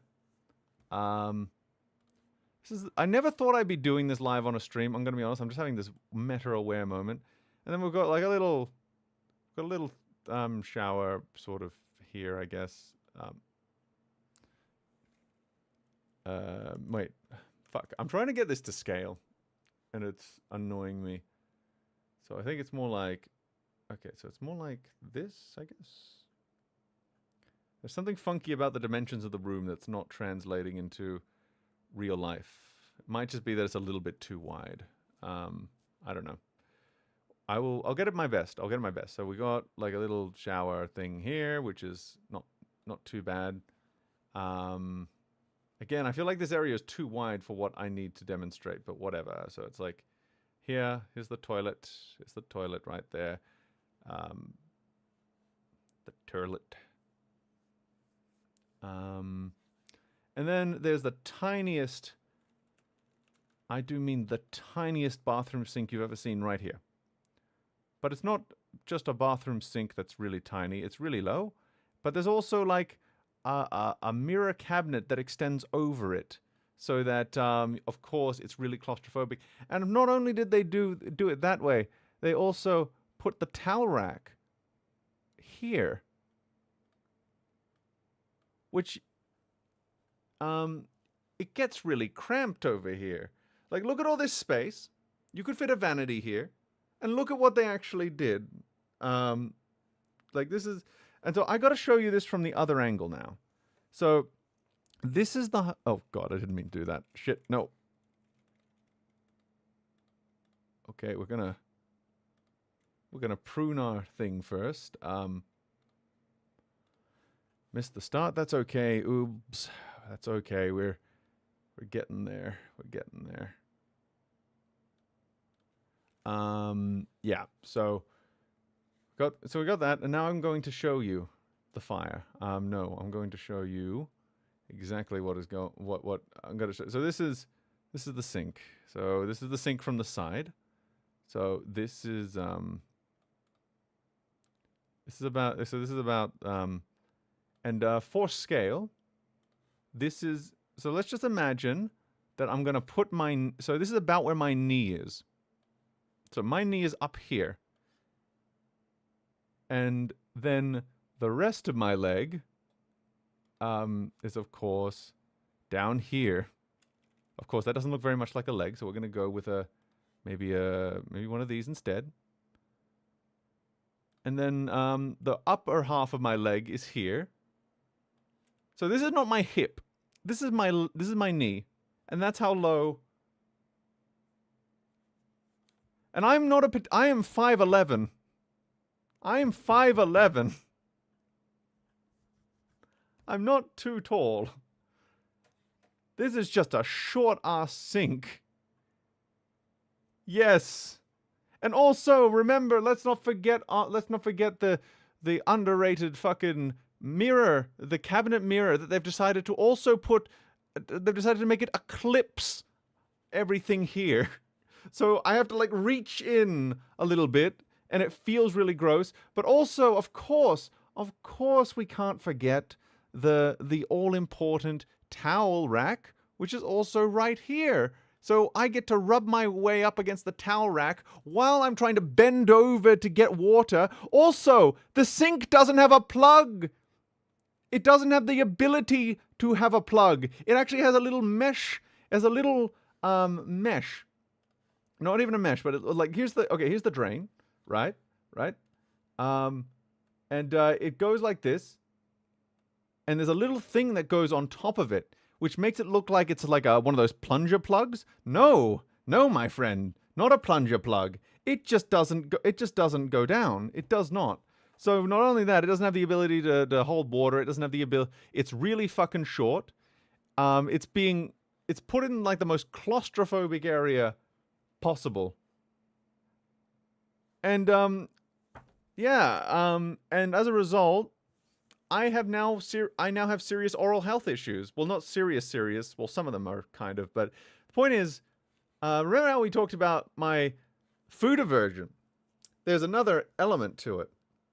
So tiny bathroom sink, which is miserable to use, and then it goes down, and you turn into a subconscious avoidance behavior because every time I think I got to brush my teeth, I'm thinking, oh, do I really want to use that fucking sink though? Do I really want to fucking use that fucking sink? And a lot of the time, my avoidance wins because it is just such a sensory nightmare. Because, it's, and like the amount of ledge space that you have to actually put things down, it's nightmarish. You don't have much room to leave things out. And remember with ADHD, if it's not out in the environment, it might as well not exist. So I need to keep everything out so I can just quickly go and use it and all that. But then I have this problem where, like, if I accidentally knock something over, it just, it goes on the ground. And if it's like a delicate, like, electronic item, it's its own nightmare. And so I've had increasing, mounting, like, dental sensitivity, which is being made worse by bruxism caused by stress caused by the fact that I can't brush my teeth properly, which is causing sensitivities, and then the fucking and so what happens with that? That turns into fucking more food avoidance, which is back up here. Because there are certain textures and stuff that, like, if they compress and they get into like the sensitive spots, it just turns into a nightmare. And on top of that, we have other problems. But the other one I want to highlight is I've got a damaged saliva gland. Now, we thought this was a hemangioma because it was fucked up. It looked like a little grape, like a grape with cancer on the inside of my lip. It doesn't look quite that way anymore. Yes, it is. A lot of this is actually a lot of these are like ouroboruses that are just self-feeding each other. And fucking so I've got a damaged saliva gland that I'm getting surgically removed in 2 weeks, thank God. But I've had that since September. So that's created another layer of like food aversion and food avoidance. So I've barely been eating since September, really, because again, this hurts. They're all in my mouth, and it's creating just this cycle. And of course, I've got some gastric reflux stuff. I mentioned it here as a token thing, but it's not really that bad. But I should mention it just as like a little thing. And then, of course, one of the things that causes migraine is sinus issues. Now, I've got a deviated septum, something that I didn't realize how bad it was until I got an MRI of my brain. And the great thing about the MRI for the brain is that the nose is right there, so you get a good look in your nasal cavity, and it doesn't look too bad from the outside. But then I saw the MRI, and this thing looked like a fucking roller coaster going through my skull. It wasn't like the worst thing you've probably ever seen, but it was creating this thing where like one nostril had 2 microns of space, the other one had all of this other space, but when it loops back around, it also only had like a tiny bit of space, and it was like, no wonder I've got such severe things going on. So the sinus problems, so what does it cause? It causes like fullness and blockages and like irritation and dryness and recurring.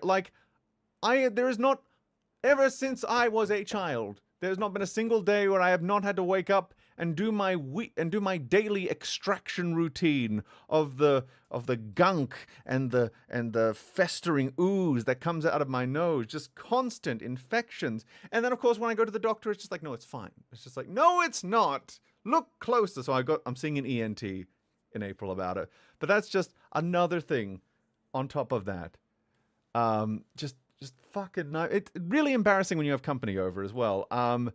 And so all of that results in, we now have we can now go to the migraine trigger because I think we've gotten most of it. But the thing is, like, a migraine will not be triggered by a single trigger, thank God. It needs to be like a culmination of different things that add up a lot of the time. And it's complicated because like your migraine tolerance is also something that goes up and down. So sometimes it might actually just be one thing that triggers it, but other times you might need to have 5 or 6. It really depends on your tolerance level at that particular point. So mine is pretty low at the moment, but and it's especially low during the summertime because it's hot in summer, there's bugs in summer, and it's really, really fucking bright in summer, and there's barely any night time. So not a fun time at the movies. My favorite season is autumn. So you go down to the migraine. So if enough of these pile up into the migraine trigger threshold, goes into the migraine territory, and I'm useless for quite a bit. So that's explaining the migraine triggers. And also, if we want to talk about other things that are causing stress, and then what I mean, like, there's always one more thing. Like, I've been having some issues on the project side as well because there's been some ongoing computer issues. I've just had no energy. Like, all the stuff that's been feeding into like the problems there has meant that I've had no energy for personal projects or streams, which is just, one of the ways I self-soothe is just working on a project that's really meaningful to me rather than just something I'm being paid for. I've had no time to do that. I haven't had much time to do the stuff I am getting paid for. So as you can imagine, it's just been a nightmare trying to balance that stuff. I need to replace, so for sound editing, I need to replace the speakers with proper studio monitors, which is something I've been meaning to do for a while now. It's like the last thing from my really, really old rig that I still need to replace. And because I've been using these crappy, well, they're not crappy, they probably were good at the time, but it's been it's been over a decade since I've replaced these USB Logitech speakers, and they cause me huge problems. Like, I actually have to strain sometimes to hear if the sound balancing is working. Now, of course, I can put on a pair of headphones like I'm doing now. Problem is, headphones create sensory problems for me over time, and it's also a bit more of a pain to like switch over the audio channels and everything, and it's an extra step if I have to take them off and go into the other room, and it's its own thing.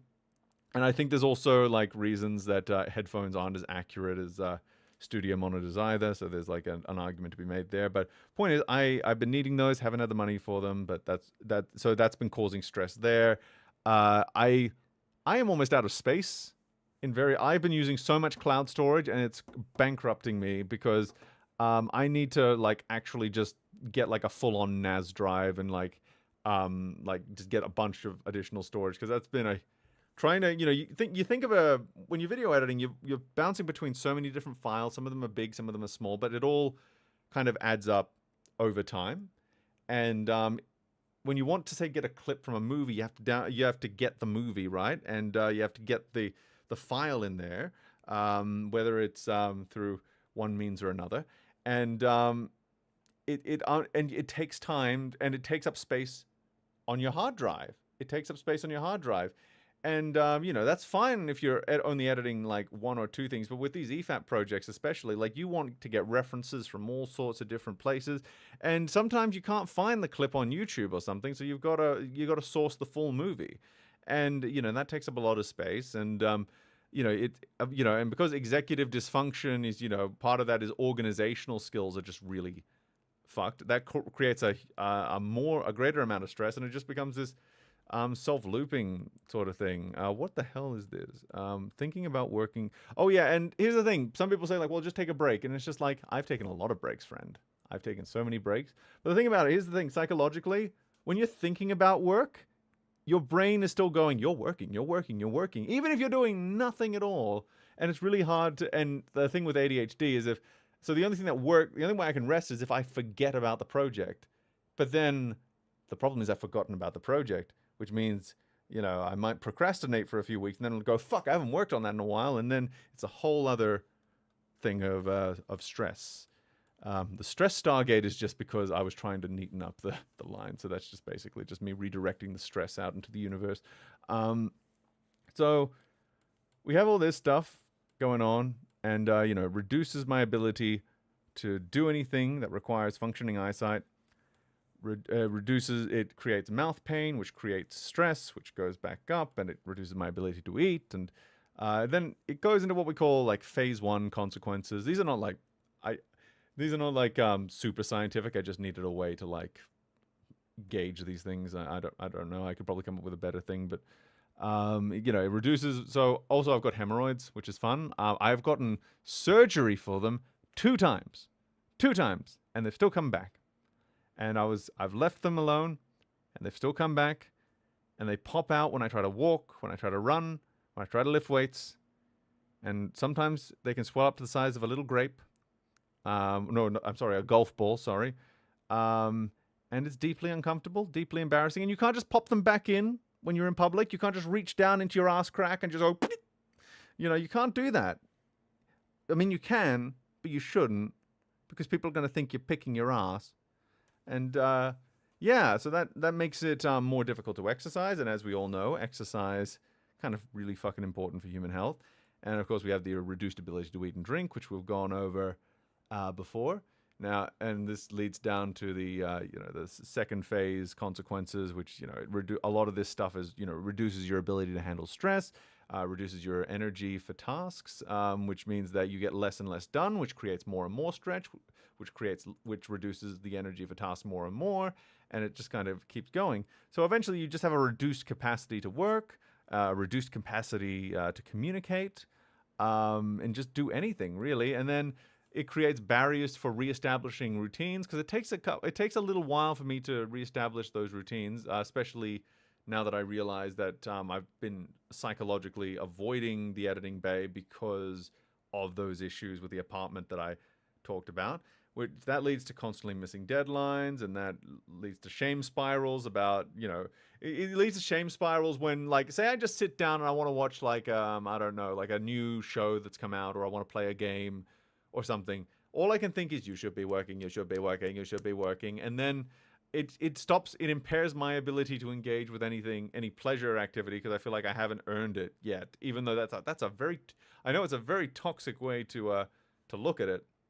But it's kind of just I think it is like a maladaptive behavior I got from like drama school or whatever, where like where I had to like deny myself all earthly pleasures to like get things done. Only this one, it's way more complicated because there are way more barriers to knock down. So a lot of this, it leads to gaps in communication, which it leads to like radio silence and things like that.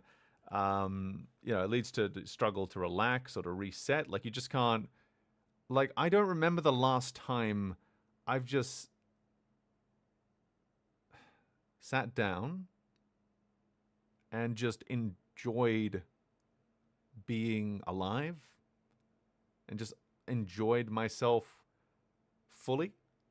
Like I've enjoyed myself, like I've had fun, but there's always that niggling voice in the back of my head of like, you should be doing, and it's being core, like,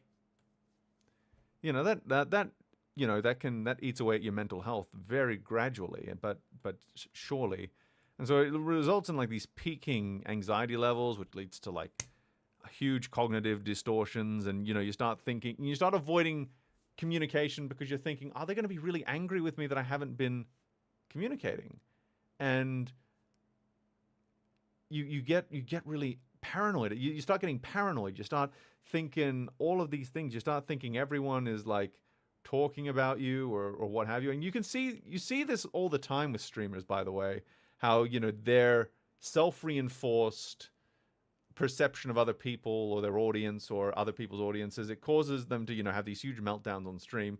Thankfully, I have a little bit more self-awareness than that. So I've just kind of been trying to take stock of everything so that I'm not just like redirecting blame to people who don't deserve it. But it just becomes this fucking, you get trapped in your own brain.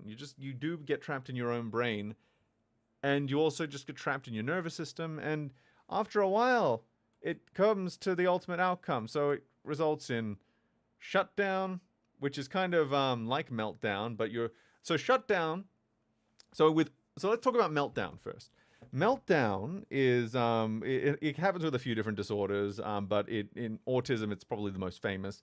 So meltdown is different from temper tantrum. Temper tantrum is very much like an intentional behavior designed to get attention and stuff like that. Meltdown is like a point of excessive hyperstimulation where your nervous system becomes so hyperstimulated and that balloon goes wider and wider and wider that it bursts and you just have to explode. And I experienced a bit of that the last 5 days where if I'm not crying, I'm screaming. If I'm not screaming, I'm punching walls. If I'm not punching walls, I'm punching the steering wheel while I drive because I just have to get that energy out. And I'm not a violent person. I'm not. I don't like doing that. It's more just like it got to such a level that I just had to get it out immediately. And just punching a hard surface was the only thing that could redirect it. This is probably actually why a lot of people self-harm thinking about it. Because you need to it provides that sense of relief to them, which is that's distressing in of itself. Of course, it leads to overwhelm. I think that kind of goes without saying, and you become nonverbal, and that's and that's kind of like spot the difference. Like, are you nonverbal? Are you like having brainstem aura? Are you having both? It doesn't really matter at the end of it. The point is you stop kind of speaking properly, or you stop speaking at all for a little bit. Like you just don't want to speak. Even if speaking is a coping mechanism. And of course, nervous breakdown, which hadn't happened when I wrote this up, but I could feel I was on the brink. And then last week it went over the surface, went over the line. So, have I missed anything? I think I got most things. Okay, so now that we've gotten all the problems, let's go for solutions. Oh god, we've been here so long. How are you guys holding in there? You guys okay? You guys okay? For what it's worth, you sound fantastic now, Ming. Thank you. I don't know what that was in reference to. I forget, but yeah, I'm tired. I'm tired too. I really am. So let's start with just like positive modifiers. So like electrolyte supplements seem to work quite well. I think they probably balance out like potential nutritional deficiencies when they develop. I try to kind of just have these by feel. I don't try to have them like on a schedule. It's more just like when I'm feeling in a certain way, I can kind of identify that it might just be an electrolyte thing. So those can be helpful. Fruit is more preferable. Problem is the kinds of fruit I like are not always in season. I've been trying to find alternatives to sun gold kiwis and gold nugget mandarins. They don't exist. I do have bananas almost every day, but they're not the same. They're not the same. And of course, good night's sleep. You can't complain about that. Oh, I think there's something else that I think. There we go. This one really helps. I need to get more of it. I think. So let's see. Oh, and there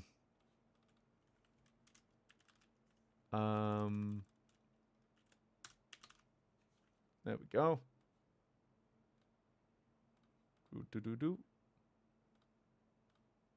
There we go. I agree. I need more sex. Yes, exactly. We all do, except for nymphomaniacs. They could probably afford to have a little bit less. So right now, here are some things that are kind of helping. So here's some. I don't know if this is an extensive list. I just kind of went what came off the top of my head. So I've got like a bit of a smart home thing going on. I've got all the bulbs in the house are smart lights now. I got smart curtain bots so that I don't have to, so that I can open and close the curtains and set routines and stuff just from anywhere in the house. Everything's voice controlled, at least from one room. I got to like spread that around a little bit more. I've got an IR blaster in the living room, which basically which has temperature sensing and all that on it. It has every sensor you would ever want, and I've programmed it to turn on the aircon or turn on the heating, depending on different temperature settings and what the temperature is outside and things like that. It doesn't, that helps a little bit. It means that I'm not having to, that it eliminates a step. And, any step you can eliminate, if I'm not having to worry about having to go into the other room, turn the aircon on and off, that's just, it makes a difference. If my settle down routine at night, if I can just turn off the lights using the thing, using the app rather than having to go around all the light switches, that's really helpful for just turning off. And it's also I can also turn the lights to green, and green light is really good for migraine. It's the only light that doesn't inflame it. So that's been helpful.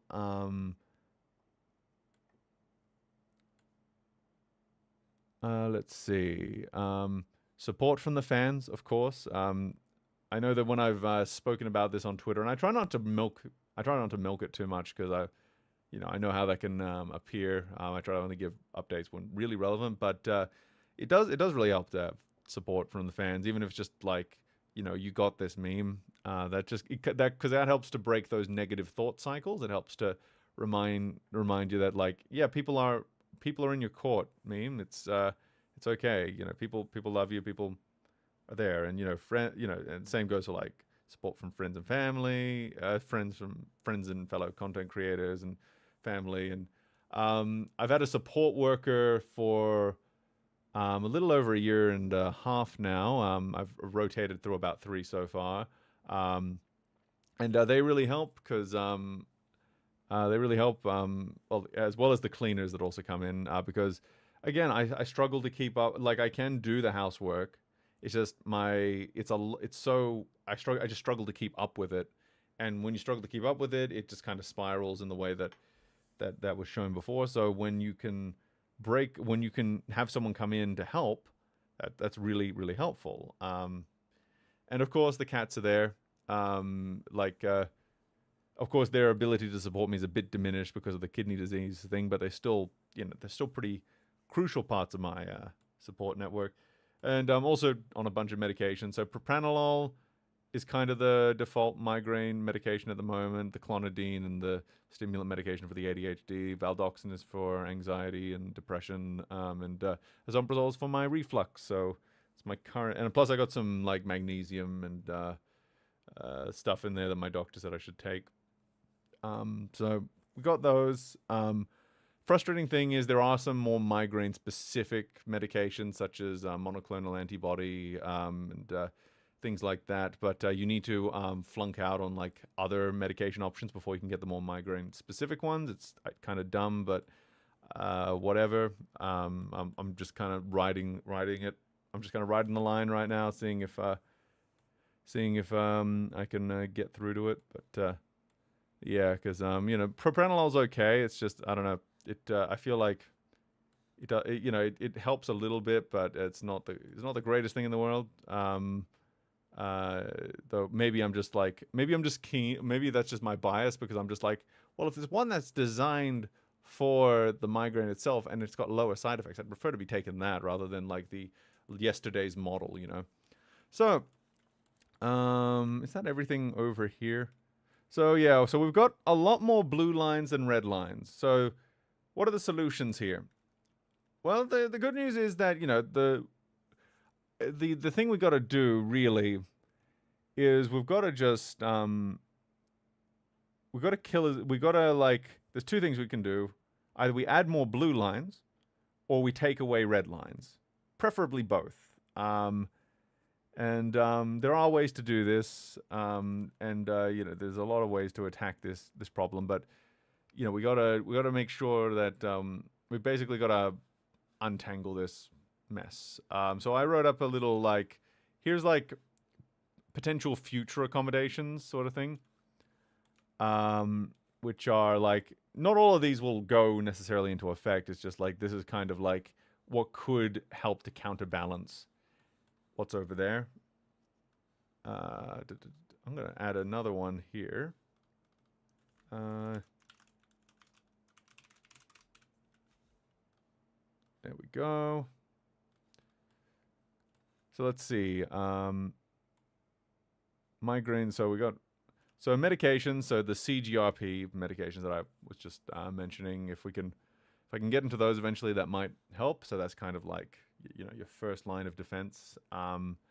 They also tried to give me. They also tried me with rizatriptan for acute, but I found I was just trading one. It felt like I was trading one debilitating effect for another, and they also wanted me to take it with Aspropro, and I did, and I got chest pain. I had to go back to the emergency room. I was in the emergency room 3 times in December. It was not fun. I can't even remember what the third time was. I was there so many times, but I know I was there 3 times. It was just not a fun time at the movies. Hi meme, get better soon. Oh, thank you Nexus. I really appreciate it. So we're kind of just, this is a little bit more, this is a little less chaotic than the other one. Thank God. Like, this is a little bit nicer to look at, which is good. I wish I could have made it even nicer, like not had the crossover things there, but what you gonna do? Sometimes you just gotta go with it. Meme, I love you, but shut the fuck up. Stop with all the overcomplicated theoreticals and lose the autistic flowchart. Just make a simple to-do checklist. Well, the point of the flowchart is kind of just to demonstrate how everything connects to everything else. If I tried to do it, I did try to do a checklist, but it wasn't quite communicating the relationships to everything else. I can do a checklist as an additional to this, but I found that the only way I could communicate this properly was to get the flowchart thing going. And I can do a checklist. This is just like, you got to remember my capacity has been super low, so I have to do the thing that that will most make sense to my own brain, and then eventually I might be able to translate that into something else.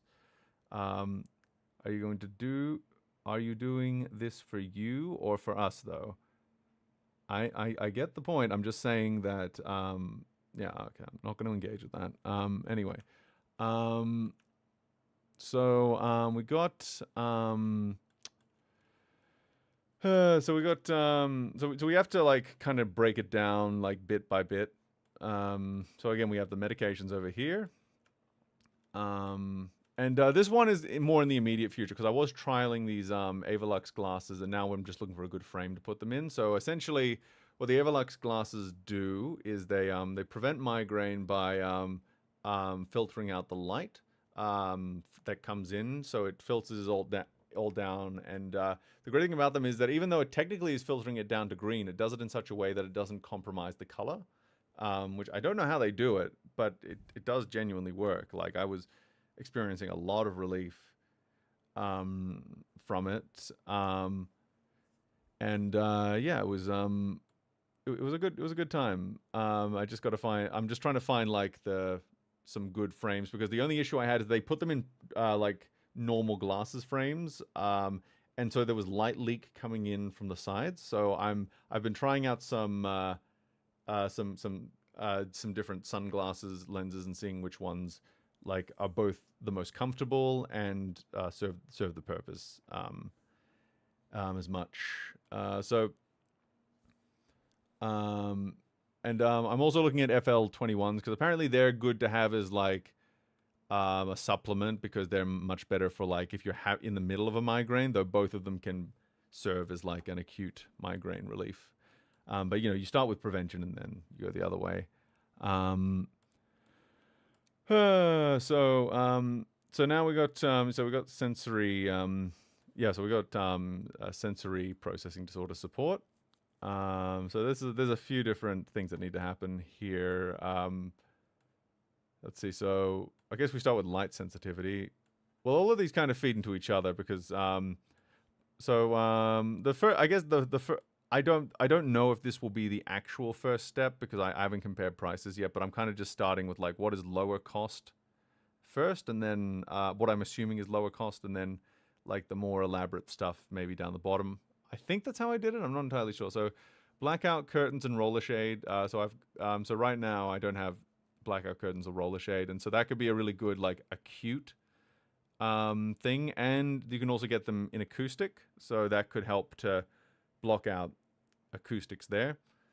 So that can help both with the sound processing and the light sensitivity, which are both problems for migraine and also just for reducing stress and all of that stuff.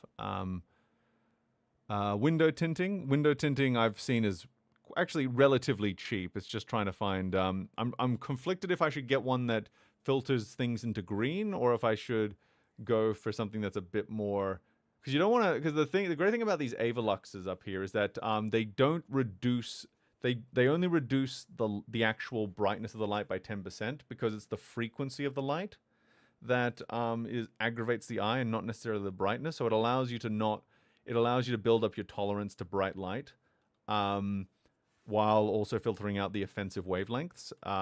So I am wondering if maybe getting like a green tint over the window is the solution. But the only green tints I could find weren't I couldn't find them in the dimensions of my window, basically, and they were the kind of things I would need to order in.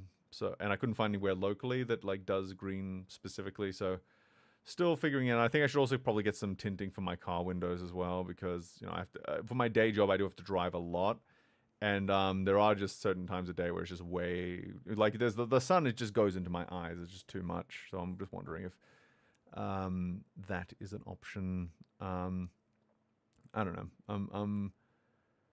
I'm spitballing. Let's see. I'm really quite tired now.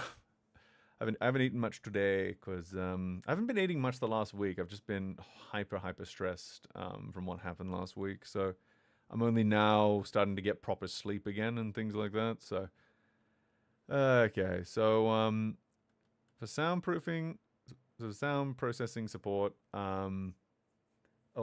Sorry, I wasn't trying to be mean. I'm very familiar with this state of mind, recursive thinking, the decision paralysis, overthinking. Well, oh yeah. No worries, Raph. It was more. I had to just. That was kind of me cutting off the.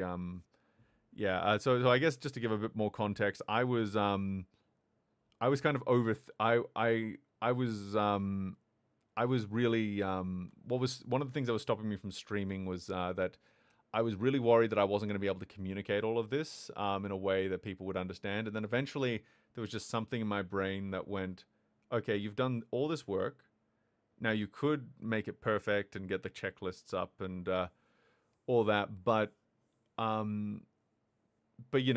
I concluded is that I'm just going to have this recursive thing. Well, this could be better. This could be better. And then I'm never actually going to end up streaming. So eventually I just made a call of like, I will fumble through it the best I can. Maybe I need to do a second stream. Maybe I don't. But it's a whole thing. But I just had to do what works for me, I guess. So for the sound processing, there's a few things that need to happen. I need to either replace the front door or figure out a way to soundproof it. I need there are these devices called low gain hearing aids. And there's also some other devices that do a similar thing. Basically, it's a device you put in the ear, and instead of like enhancing the sound in general, it's more like it filters out certain sounds, but it also enhances how it also enhances the clarity of things like speech. So if I'm not, so it basically would lower the amount of strain it would take to like listen to someone speaking and stuff like that, which would lower not only the sound, which would not only stop the sound from being overwhelming, but it would also lower the amount of stress that goes with it. I got noise cancelling headphones right now, but they block all sound, while this would selectively block sound. So that seems like it would be a good way to go. I already went over why the studio monitors would help that as well. And yeah, so there's a few things that can help with the sound processing. We went over the window tinting, overhauling the lighting.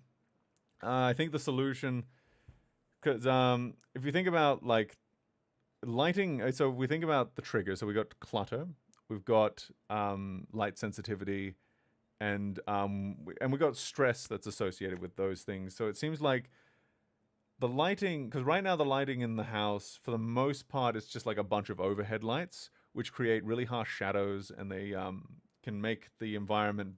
And in order to get a lot of clarity from it, you need to turn them up really bright. But then when you turn them up really bright, it triggers the photophobia side. And there's also just this huge fuck off like tube light in the middle of the kitchen that I almost never turn on anymore, because it's just so obnoxiously bright, and there's no way to turn it down because it's a tube light. There's no Philips Hue tube light. I'm sorry, there isn't. So that needs to be replaced eventually. In general, just like the solution seems to be like more precise layered lighting, where like you've got like the overheads when you need them, but you also need like directed lights that make functional areas more usable with lower levels of light overall. But that's like I'm not going to be doing that like ultra soon. That's just something that would help. This is kind of like, some of this might be more pie in the sky than others. I'm not sure yet, really. I just, instead of my approach here is like, instead of trying to figure out like the perfect cost balance ratio solution, I just wanted to get like, here's everything that could help, expensive and cheap, and then we can figure it out once it's all said and done. So with the windows, we went over how we need a double glazing in the acoustic, potentially with acoustic glass. But if it's double and triple glazing, that might be enough. Though doing it also with acoustic glass would be nice, I guess. So I figured I should mention it. But yeah, I'm not entirely sure on that front. Yeah, yet. Should I tint the window? When I saw how cheap the tinting was, I almost wonder if like I should try tinting them first. And then if I'm still having issues there, then we can like look at replacing the windows next and then tint them again. Because my concern was if I tinted them first, the tint would be so expensive that I would waste money if I had to double or triple glaze later. But now that I realize that it's that it's a bit more now that I realize that that the tinting is actually relatively cheap, I might look into doing that first, and then it's not really that big a deal afterwards. I don't know. Air conditioning in bedroom. Yeah, so that's, again, it's not really conducive to stress, to all the stressors that come with like everything that is involved with like avoiding the bedroom, avoiding the office space, avoiding the recording space. We need air. The air conditioner there needs to be some sort of temperature control in here that's really reliable. So that's for so we got that down. In terms of interoception, so as we'll recall at the beginning, the interoception is am I hungry? Am I thirsty? Am I X, Y, and Z? Yeah, I think smart. So I'm heavily considering getting a smartwatch because I want to get rid of all the alarms for starters, because the alarms are just stressing me out. And I want to instead move to like, I check my wrist.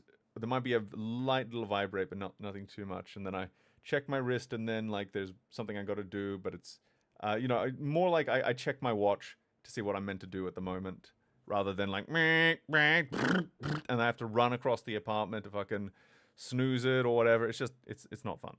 It's not fun. And I'd prefer to just deal with a smartwatch. I'm hoping they announce another Galaxy Watch Classic, because that little spinny thing would be a good fidget, I think.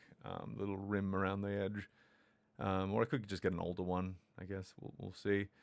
Continuous glucose monitor. This is something that I actually talked with the neurologist about when I was making sure I didn't have epilepsy. And when we concluded that it was likely caused by malnourishment, she agreed that it might be worth trying a continuous glucose monitor so that I can check my glucose levels and see that if I've eaten enough that day, or like, it's not a perfect nutritional thing, but it would help me to at least know if I've had enough carbs that day, which can make the difference in a lot of ways. You could try an eating schedule like many bodybuilders do. That works if you for or a CGM. Yeah, I think the CGM would be better, just because I've tried. Anytime I try to like be really like, anytime I try to put myself on a schedule for eating, it just never works. And I think it just adds like this level of stress where it's like, it just adds a lot of overthinking to eating that I don't really want to engage with. So I think, just having that information, I guess, would probably be the better thing. So yeah, so that also helps with the executive dysfunction. Let's see, nerve stimulator. So this is actually directly for migraine. So you can get these trigeminal nerve or vagus nerve stimulators, and they're really nifty. They're very Star Trek, but yeah, you put the little electrode on your head, and you put the other little thing there, and it's an extremely popular product because it works. It doesn't work for everyone, but it does work for at least over half of the people who use it, and and this one you don't need a prescription for. This one you do, and this one's also more expensive than this one. So I would probably want to go with this one first, give that a try, see if it works, and maybe also give this a try if I wanted to double up and get both the vagus and the trigeminal nerve. So the trigeminal nerve is the nerve in the face, by the way.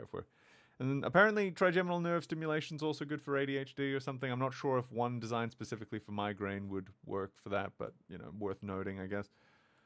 I'm about ready to pass out, to be honest. So general health and well-being. So yeah, the just getting more home gym equipment that's really easy and convenient to use. Right now I've got, my brother gave me his adjustable weights, and it takes me like a minute to change the weights, and it makes me want to die. Because he got the cheap ones that have like the spin lock mechanism, so you have to unscrew them, then you have to just swap out both sides, and then you have to rescrew them in. And it's like, fuck, I want to get newer bells. Fuck that. I need something I can change in like 5 seconds. Otherwise, it's not happening. It's not. In terms of smart home, there's a few different paths to go down here. So, robot vacuum cleaner would again just help with reducing clutter and reducing mess, and just keeping things like just very like well maintained. I'm in a bit of a bind on how soon I should get that, because they just announced those robot vacuum cleaners with arms at CES. So I'm almost like, do I want to wait a couple of years until those are really good, or do I do it now? It really depends. It's an expensive investment either way, so it's not going to be my first line by any stretch, but it is worth mentioning as an option. Security cameras, those are more of a peace of mind thing, because after the assault I was like super paranoid about people breaking in, but I also like to keep an eye on the cats when I'm out, so that would encourage me to go out more, because I could still keep an eye on them while I'm gone. That would help me to go on trips as needed. That would be having a central hub like a homie or a home assistant, because right now I've got a few different hubs for different products, and I need something that centralizes all the gadgets into one little space and allows for a lot of customization and all of that stuff. So I think that's probably going to be a good way to go. Smart cat toys. So I like to play with my cats every day. I haven't been able to do it in a while because I've just been not feeling it. So if I had some like robotic, so they sell like these like robot cat toys now. There's a few different variations, but they're really good because they're nice and unpredictable, and they'll chase them around. And while you would prefer something you're attached to, like one of those wand toys, but if you don't have the energy to do it, it's good to just put that out before, if you want to get that into your routine. And just more catifications and more like shelving and environmental enrichment, but that's lower on the priority list, except maybe for I forgot this part. Cat door. I need a cat door for the balcony, because it's quite stressful that the only way I can let the cats onto the cat balcony, which has netting and all that, so they can go out there and frolic, is I have to open the balcony door.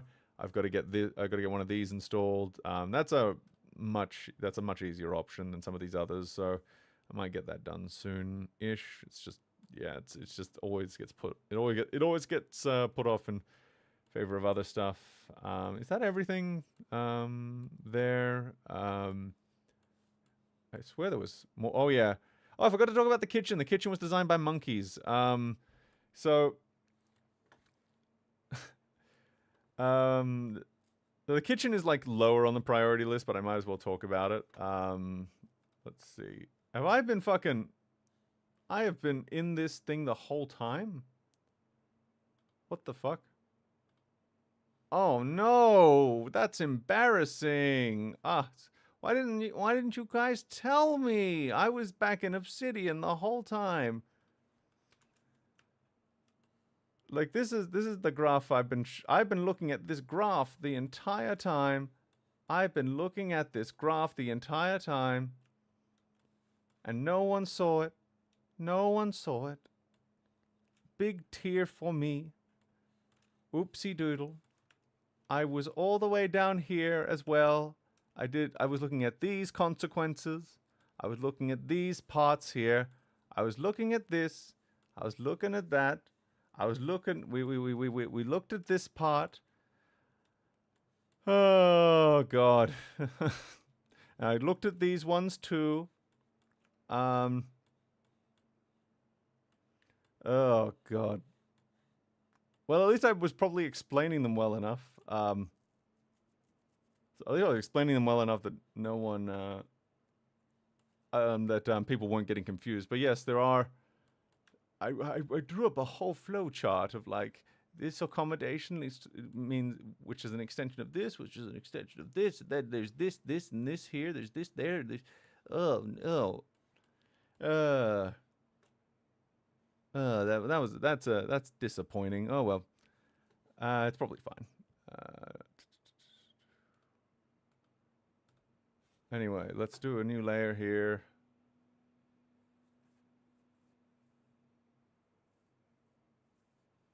Or maybe you did see all that. Maybe you did, and oh, okay. Maybe you did see it. Maybe you did. Anyway, just fucking. Anyway, so like the kitchen. So imagine. So that we have the kitchen is just really poorly designed. It's kind of hard to intuitively explain. In the same way the others would, and it's a lower priority anyway. But I think eventually I've got to at least, because the biggest issue, and it's not the only issue, but it's the biggest issue, and that is, so you got the fridge nook, and then you got the dishwasher. I can actually demonstrate here in Obsidian. So imagine this. Oh no, wait, I can't because I can't rotate these. Shit. Well, imagine actually I can probably just get you to use your imagination. So imagine this right here is the dishwasher nook right here. Now imagine there is another one here. There's another. Now imagine a wall going 90. Imagine a fridge nook going 90 degrees. So these two things are like directly next to each other, meaning that when I open the dishwasher, unless the fridge is tiny and recessed into the wall, which there are not many fridges that small, and my current one isn't great. It's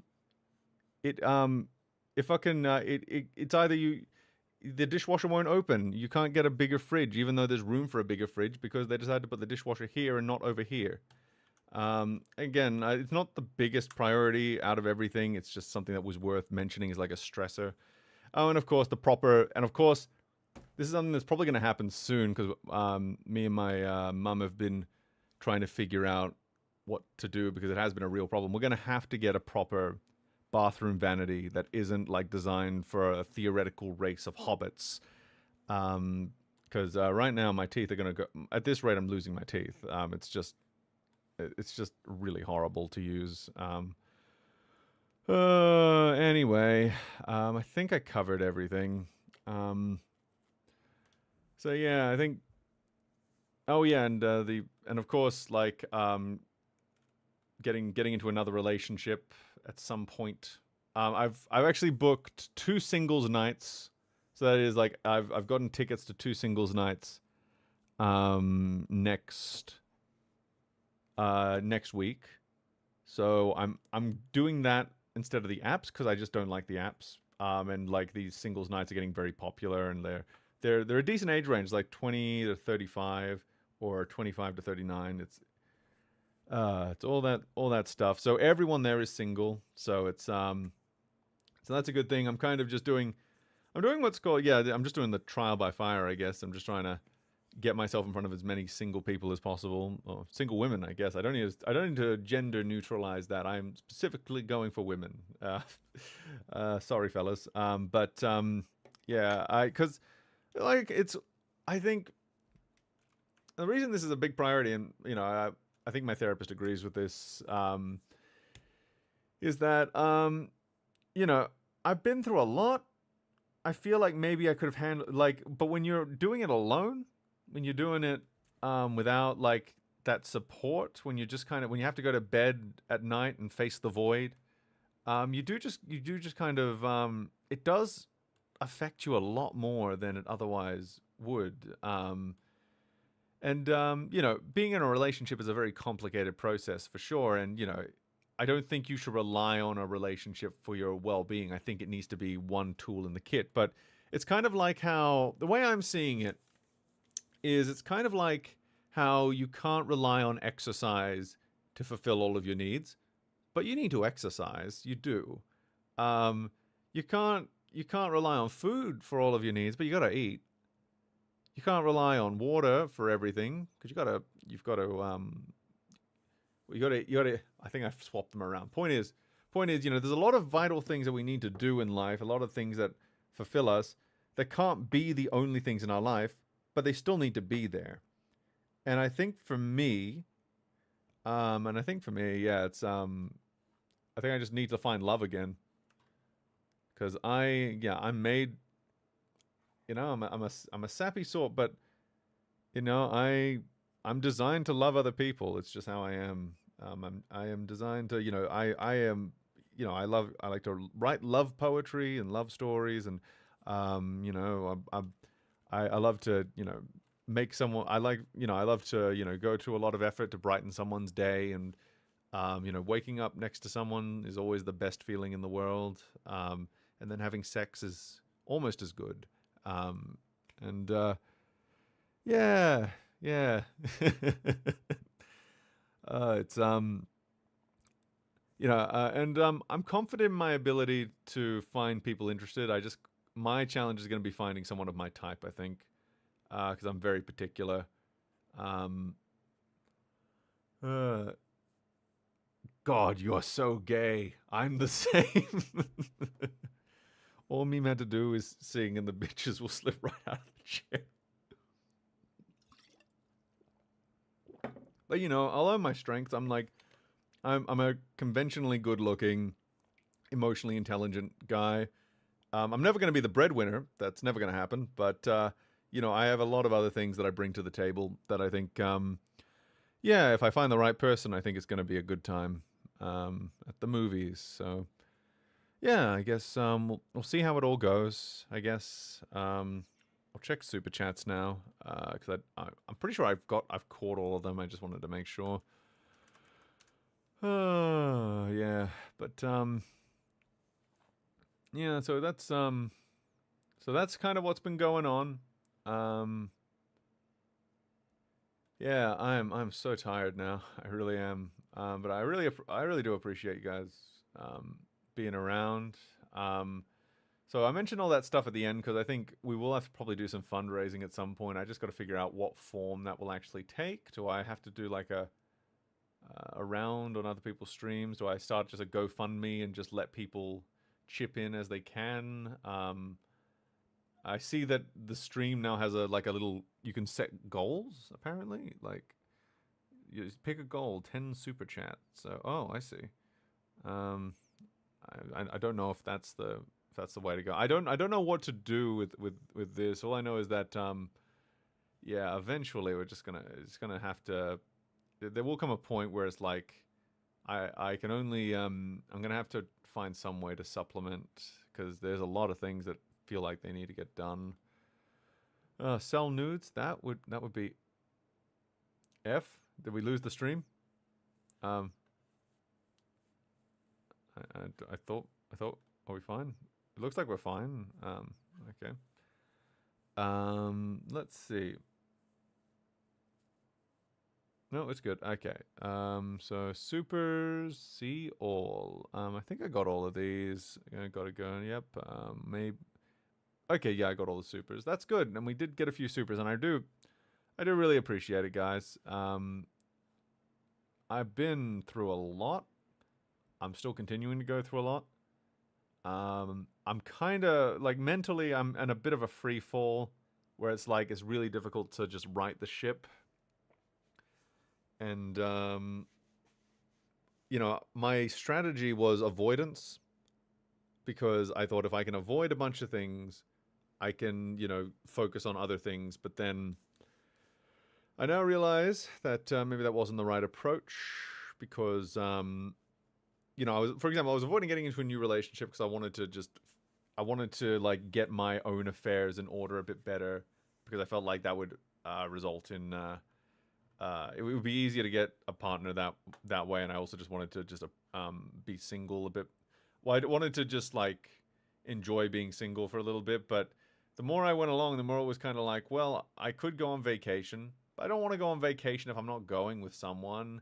Like even if like I like to go on vacations with like with like romantic interests and enjoy things with them. I enjoy looking at sunsets and enjoying beautiful cities and getting excited and being. I think maybe what it is just I just feel like when I'm with someone really good, I can just be myself and they can just be their self, and it's just a really rewarding experience. It makes you want to be there. But when you're alone, not as much, not as much.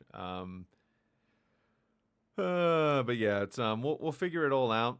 Again, really appreciating you guys. We'll I might do another stream discussing fundraising and stuff, but at least we've covered everything else here. But yeah, I've got you all, I think, relatively up to speed now. So yeah, cheers for watching, guys, and I'll catch you around.